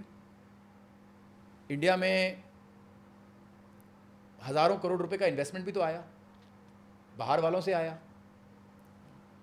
लोगों ने हेल्थ इंश्योरेंस भी लिया, लाइफ इंश्योरेंस। कितने लोगों का भला होता है जब एक इंसान खड़ा होकर कहता है कि मैं नौकरी ले नहीं रहा, दे रहा हूँ, बना रहा हूँ, राइट। तो और इसमें टाइम लगता है, लेकिन ये बहुत कठिन जॉब है और मेरे हिसाब से बहुत अंडर अप्रिशिएटेड जॉब है। आपकी स्टार्टअप के ऊपर अगर फिल्म बनाए, पॉलिसी बाजार के ऊपर, नाम क्या होना चाहिए? टाइटल होगा लगे रहो। लगे रहो। लगे रहो। क्योंकि कोई भी काम सिर्फ स्ट्रैटेजी तो बनता नहीं, एग्जीक्यूशन, एग्जीक्यूशन, एग्जीक्यूशन, एग्जीक्यूशन, और उस एग्जीक्यूशन से ही स्ट्रैटेजी निकलती है। 3 इंपॉर्टेंट टिप्स तुरंत बताइएगा जो आप एक नए स्टार्टअप वाले व्यक्ति को देना चाहेंगे कि ये ज़रूर करना है। वैल्यू सिस्टम नंबर 1, आपका एग्जीक्यूशन, हर रोज के हर रोज, डेली एग्जीक्यूशन पे फोकस रखो। And number 3, have a very clear strategy how you will disrupt. ओहो, और 3 चीज़ें जो बिल्कुल नहीं करना। अगर आप डिसरप्ट नहीं करोगे तो आखिर में आपका भीड़ में हो, फिर भीड़ में हो। 3 चीज़ें जो बिल्कुल नहीं करनी। उन्हीं का ऑपोजिट कि भाई वैल्यू सिस्टम पे कॉम्प्रोमाइज़ मत करो। ऐसा मत करो कि बहुत ज़्यादा आगे ही सोचते रहो और सामने गड्ढा हो उसमें गिर जाओ। और ऐसे भी मत बनो कि दूर की ना सोचो। क्या बात है। क्योंकि अगर दूर की नहीं सोचोगे तो तुम में और बाकियों में कोई फ़र्क नहीं रहा। फिर शुरुआत के टाइम में यशीश जी की ऐसा कौन सा टाइम आपको याद आता है जो बहुत डिफ़िकल्ट था यार? बहुत डिफ़िकल्ट का मतलब कि आज भी उसके बारे में सोचते हैं तो तबीयत ख़राब हो जाती है, पसीने आ जाते हैं। आई थिंक जब पहली रेगुलेशन आई थी 2011 में इंश्योरेंस को लेकर, हाँ, तो मैं मेंटली इस मोड में था कि ये क्या सोच के किया गया सरकार ने जो भी। तो मैंने एक्चुअली कॉल अप किया जिन्होंने वो रेगुलेशन बनाई थी और उन्हें कहा, उनसे कोई 40-45 मिनट तक मैं लगातार फ़ोन पे बड़बड़ाता रहा, यही बोलता रहा कि क्या सोच के किया। गनीमत है उन्होंने मेरी बात सुनी, 40-45 मिनट वो मेरी बात सुनते रहे, क्योंकि जो उस टाइम पे रेगुलेशन बना था उसमें जीवित रहना पॉसिबल नहीं था। अच्छा। तो मैं उनसे यही पूछता रहा क्या सोच के बनाया, क्या। और मैं उनकी अच्छाई ये कहूँगा कि उन्होंने सुनी वो बात। क्या बात है। क्योंकि 45 मिनट उनको ज़रूरत नहीं थी, वो मेरा फ़ोन काट भी सकते थे, उठाते ही नहीं, पर उन्होंने बात सुनी, तो रिस्पेक्ट है। पर अभी भी ये समझ में नहीं आता उन्होंने वो क्यों किया। फिर आपकी बात मानी? शायद उनके पास इतनी पावर नहीं थी कि वो अकेले मान सकते। तो धीरे धीरे कई सालों में वो बातें बदली। बट उस टाइम पे ऐसा हो गया था उस रेगुलेशन के बाद कि हमारे अपने इन्वेस्टर हमारे पास आ गए थे और कहते थे कि भाई तुम्हारे पास बिजनेस नहीं रहा, अब इसको बंद कर दो। क्या था उस रेगुलेशन में, मोटा मोटा कुछ बता पाएं अगर एक लाइन में? मोटा मोटा तो यही था कि उसमें कि भाई आप का जो रेवेन्यू स्ट्रीम्स हैं वो कम कर दी गई थी कि भाई आप ये नहीं करेंगे, ये नहीं करेंगे, वो नहीं करेंगे। वो एक तरह से मैं कहूँगा नॉटी स्क्रू टाइट करना। नॉटी रेगुलेशन होती हैं कई। नॉटी रेगुलेशन क्या होती है, मैं बड़ा हूँ, आप छोटे से कुछ स्टार्ट कर रहे हैं, मैं थोड़ा बहुत मेरी जान पहचान है, मैं कोई ऐसी रेगुलेशन निकलवा देता हूँ जिससे आपका काम खराब हो जाए, नीचे वाले ग्रो ही ना कर पाए, नीचे वाले ग्रो ही ना कर पाए। ठीक ठीक। तो ऐसा कई बार हो जाता है, तो इनको मैं नॉटी रेगुलेशन बोलता हूँ। तो एक तरह से वो नॉटी रेगुलेशन थी जिसके हम उसकी टारगेट थे उस समय। किसी से कभी जलन होती है कि काश इस जैसा बन जाता? देखो मेरे को, मैं काफ़ी खुश रहता हूँ अपने आप से, तो मेरे को अपने काम पे फोकस है जेन्युइनली। मेरे को बहुत ज़्यादा ऐसा नहीं होता कि मैं उस जैसा बन जाता। कोई इंस्पायर करता है आपको, कोई बड़ा इंसान मुझे इंस्पायर बहुत सारे लोग कोई करते एक आध हैं। नाम, मेरे कोई को जैसे बिजनेसमैन? माइकल फेल्प्स बहुत इंस्पायर करते हैं, जो तैराक हैं। अच्छा, क्योंकि मुझे बहुत इंस्पायर करते हैं, क्योंकि वो एक तरह से डिसाइड कर लेते थे कि उन्हें अगले साल क्या टाइमिंग लेना है। 8 गोल्ड मेडल एक ओलंपिक में 2008। हाँ, बट सिर्फ वो बात नहीं थी, बात ये थी कि वो पूरा का पूरा अपने, देखिए ओलंपिक गोल्ड मेडल जीतना, जो आप टाइमिंग देखोगे 0.1 सेकंड में पूरा गेम था। मिली सेकंड 8 बार कंसिस्टेंटली आप हर रेस में गोल्ड मेडल जीतो, वो भी एक ओलंपिक में। मतलब आपने अपने हर एक रेस जीती, और हर एक रेस इतने से। एक बार तो उनके गॉगल में पानी घुस गया था, फिर भी तो इसके लिए आपको मेंटली अलग होना पड़ता है। अलग किनसे? जो कि ऑल्सो ओलंपियन है। भाई ओलंपिक्स में सिल्वर मेडल भी लेना कोई आसान नहीं है। नहीं, वो तो पूरा दुनिया लड़ रही है। तो उस लेवल पे, जिस पे लेवल इतना ज़्यादा कंपटीशन हो, मिली सेकंड का कंपटीशन हो, आप ये सोचो प्रोबेबिलिटी कितनी है एक इंसान के जीतने की, और उस प्रोबेबिलिटी को हर बार सच करना। मैं किस बात पे आ रहा हूँ, उनका माइंड बहुत स्ट्रांग था। उन्होंने अपनी किताब में लिखा है कि मैं फ्रिज के ऊपर लिखता था कि मैं अगले साल क्या टाइम करूँगा।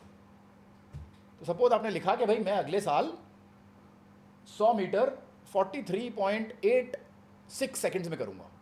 कहता ऐसा कभी नहीं हुआ कि वो एग्जैक्ट टाइम ना हो। कहता ना उससे 0.01 सेकंड बेटर हुआ, ना उससे 0.01 सेकंड बुरा हुआ, हर साल का। तो वो क्या बता रहा है कि वो माइंड में पूरा गेम था, कि वो माइंड में डिफाइन करते थे, माइंड में विजुअलाइज करते थे, और उसी के बेसिस पे एग्जीक्यूट करते थे। मैं उसेन बोल्ट से बहुत ज़्यादा इंस्पायर्ड हूँ, क्योंकि वंस मोर हर बार जीतना। लेकिन लोग क्या सोचते हैं, लोगों को यही याद है कि वो जब ओलंपिक रेस जीते थे, लड़ते थे, तो कोई कंपटीशन नहीं था। नहीं। लेकिन आप उसी से 8 साल पहले जाओ, वो उन्होंने ब्रॉन्ज लिया था। उससे पहले जाओ, वो क्वालिफाइंग में फाइनल पे पहुंचे ही नहीं थे। तो जितनी मेहनत उन्होंने की वहाँ पहुँचने के लिए, ऐसा बनने के लिए कि कोई कंपटीशन रहे ही ना, जहाँ लगे कि मजाक हो गया, बच्चों के साथ दौड़ रहे हैं, राइट। तो मेरे को ऐसे लोग बहुत इंस्पायर करते हैं, क्योंकि ये लोग अपनी मेंटल टफनेस से वहाँ पहुँचते हैं। स्पोर्ट्स तो सब मेंटल टफनेस का ही गेम है। मैंने अपने जो हैं नीरज, जो जैवलिन फेंकते हैं, उनके बारे में बहुत सुना है। नीरज चोपड़ा, उनके बारे में बहुत सुना है, लोगों से सुना है जो उनके साथ काम करते हैं, कि उनका एटीट्यूड बहुत अच्छा है। देखिए कुछ लोग और भी हैं हमारे ही नेशनल टीम में जिनको ओलंपिक तक गोल्ड मेडल ली, ब्रॉन्ज मेडल वाला मिले हुए हैं, लेकिन उनका एटीट्यूड खराब है। उन्हें लगता है कोई मेरे लिए कुछ नहीं करता, कोई ये नहीं है, कोई वो नहीं है, वो कंप्लेन करते रहते हैं, नेगेटिव हैं, तो वो आगे नहीं जाने वाले। अब हो सकता है उनके लेवल पे कोई कंपेटिटर ही ना हो, ये हो सकता है, कभी हो जाता है, किसी वेट कैटेगरी में किसी चीज़ में ना हो, तो वो बहुत देर तक वो सभी सिचुएशन पे राज करेंगे, लेकिन वो गलत है। नीरज चोपड़ा के एटीट्यूड बहुत ज़्यादा अच्छा है। मैंने सुना है कि वो जो भी उनसे मिलने जाते हैं, उनके साथ बैठ के आराम से बात करते हैं, 1-on-1। उनकी प्रैक्टिस चल रही होगी, लेकिन वो उनसे बात कर रहे हैं, और वो पूरी उस समय पूरे के पूरे उसी बात पे फोकस्ड होते हैं। तो ये बहुत सारे लोग हैं जो कि हमको इंस्पायर करते हैं अपनी अपना अलग चीज़ों से। यशीश जी की कोई ऐसी गलती जिसका बहुत अफसोस होता है कि यार नहीं करना चाहिए था? अब लगता है, शायद मैं गलत लगता है कि शायद मेरे को अपने बच्चों को इंडिया में बड़ा करना चाहिए था, क्योंकि अब वो बड़े हो गए हैं, अब तो वो दोनों काम करने लग गए हैं, कॉलेज पूरा कर लिया है, यूके में है, पढ़ते हैं अभी? पढ़ाई खत्म कर ली है उन्होंने। अभी लड़का लड़की? एक लड़का एक लड़की। एक लड़का एक लड़की दोनों है। ने अपनी अपनी नौकरी शुरू कर दी है। तो आपको लगता है उनको इंडिया में? मुझे क्या लगता है कि उन्होंने यूके में बहुत अच्छी चीज़ें सीखी हैं, मेहनत करना सीखा है, परिश्रम करना सीखा है, लगन सीखी है, सब कुछ सीखा है, पर कमी क्या है? माइंड थोड़ा सा ना क्लोज्ड हो गया है। उन्हें लगता है यही पॉसिबल है, उनका जो सोच का दायरा है संकुचित हो गया है। संकुचित हो गया है। अब मैं ये नहीं कहता, आई थिंक 2 देश हैं कम से कम, ज़्यादा भी होंगे, बट एक यूएसए और एक इंडिया, यहाँ पे मन का दायरा संकुचित नहीं है। यूके में है? यूके में बहुत संकुचित है, बहुत ज़्यादा संकुचित है। उनको लगता है कि, और हमारा भी संकुचित थोड़ा थोड़ा इसीलिए बना है क्योंकि वो हमारे साथ थे, वही 70 साल पहले थे तो वही थे ना यहाँ पे। तो उन्होंने पढ़ाई का सिस्टम ऐसे बना लिया, तुम इकोनॉमिक्स पढ़ोगे तो इकोनॉमिस्ट ही बनोगे, तुमने हिस्ट्री पढ़ी है तो हिस्ट्री ही पढ़ाओगे, तुमने मैथ्स पढ़ी है तो मैथ्स ही पढ़ाओगे, तुमने इंजीनियरिंग किया तो इंजीनियर ही बनोगे। कुएं के मेंढक बना दिया सबको कि तुमने ये पढ़ा है तो यही करोगे, नेक्स्ट स्टेप यही है। जबकि यूएस में ये बिल्कुल नहीं है। और धीरे धीरे मैं बहुत खुश हूँ कि इंडिया में भी नहीं है। हमारे टाइम पे इंडिया में भी था कि भाई आपने जो पढ़ाई की है वही बनोगे नेक्स्ट। तो क्योंकि लाइफ में फ्लेक्सिबिलिटी रहनी चाहिए। मैं बहुत खुश था, मैं स्विट्ज़रलैंड गया, मैंने वहाँ पे देखा एक यूनिवर्सिटी खुली है फॉर द रिटायर्ड।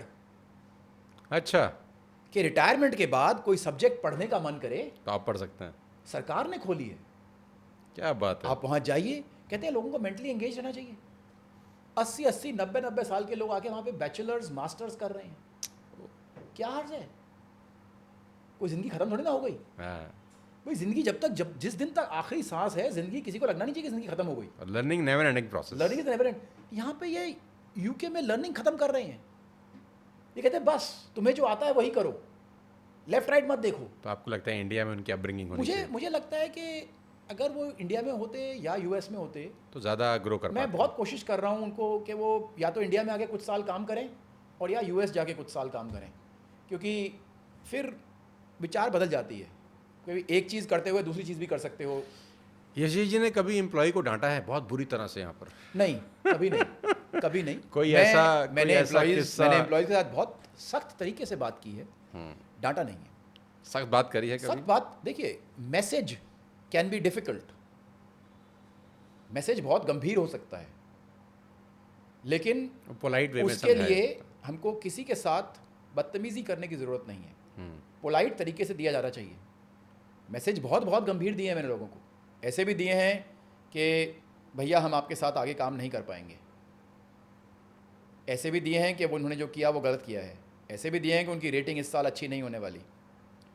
हर तरह के मैसेज दिए हैं, लेकिन किसी के साथ मुझे नहीं याद मैं किसी के साथ भी बदतमीजी से। अब दोस्ती हो वो अलग बात है, आप मैं दोस्त बन गए हैं, किसी को कुछ भी बोलते हैं वो अलग बात है, वो तो मेरे साथ भी करते हैं, मैं भी उनके साथ करता हूँ, पर अपनी दोस्ती की सीमा तक है वो।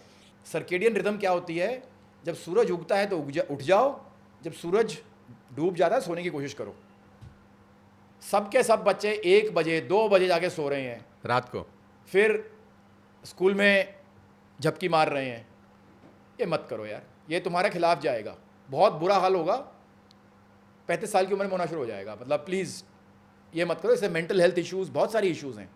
कोई बात नहीं, आप अलग हो गए बाकी सब अपने सारे बच्चों से, लेकिन थोड़ा सा ये बदल दो, सवेरे उठो रात को सो। ये पॉडकास्ट मुझे लगता है कि हमारे अब तक के पॉडकास्ट में सबसे बेस्ट जाने वाला है। आई एम वेरी हैप्पी यार, ऐसा ही हो। और मुझे बहुत अच्छा लगा आपसे बात करके। आप में एक एबिलिटी है कि वो कहते हैं ना, you bring out a better person out of the person. तो आपने मेरे से वो बातें करवाई जो मेरे अंदर थी, शायद मैं सोचा नहीं था मैं सारी बातें करूंगा, लेकिन नहीं, मैं चाहता हूँ एक आम इंसान जो जूझ रहा है इन सब चीज़ों से, उनको जवाब मिले, और अगर आप जैसा व्यक्ति को जवाब देता है तो लोग सुनेंगे भी सही और इम्प्लीमेंट भी करेंगे। तो बहुत अच्छा लगा आपसे मिलकर। We wish you all the very best to you, और उम्मीद करता हूँ आपके पास कम से कम बिल आएँ आपके पास सेटलमेंट ना के बराबर आएँ, ऐसा मैं विश करता हूँ। और सब ऑडियंस को एक ही बात बोलना चाहता हूँ कि एक बार हेल्थ ऑटम ज़रूर लीजिए और कोशिश करिए कि हॉस्पिटल ना जाना पड़े, क्योंकि हॉस्पिटल में 25% surgeries according to sir unnecessary ही होती हैं। और जो भी छोटे बिजनेस वाले हैं, साल में आधा घंटा कम से कम इंश्योरेंस के बारे में सोचें और उस पर खर्च करें। उसको ये ना सोचें कि वो एक खर्चा है, वो investment आपको ही है। बचाएगा, वही वो आपको आपकी बचाएगा, investment। बुरे टाइम पे आपको वही बचाएगा, वो आपकी इज्जत बचाएगा और वो आपकी कमिटमेंट्स बचाएगा। जी बार बार जोर दे रहे हैं एमएसएमई और एसएमई पे, भैया अब तो ले लेना रात को 12 बजे से पहले पहले ताकि भविष्य में कोई दिक्कत ना हो। तो बहुत बहुत धन्यवाद यशीष जी आपका Thank you, इस पॉडकास्ट में आने के लिए। उम्मीद करता हूं कि आपको भी बहुत अच्छा लगा होगा, बहुत अच्छा लगा। और ऑडियंस इसको ज़रूर इंजॉय करिएगा। और ये पॉडकास्ट हर उस व्यक्ति को ज़रूर भेजिए जो मेडिकल प्रॉब्लम से जूझ रहा है, जो इंश्योरेंस नहीं ले रहा है, सो दैट ये हर किसी की पॉकेट में होना चाहिए। अगले किसी और इसी तरह शानदार शख्सियत से फिर आपसे मिलवाता हूं। तब तक अपने स्वास्थ्य का बहुत विशेष ध्यान रखिए। Thank you so much. जय हिंद।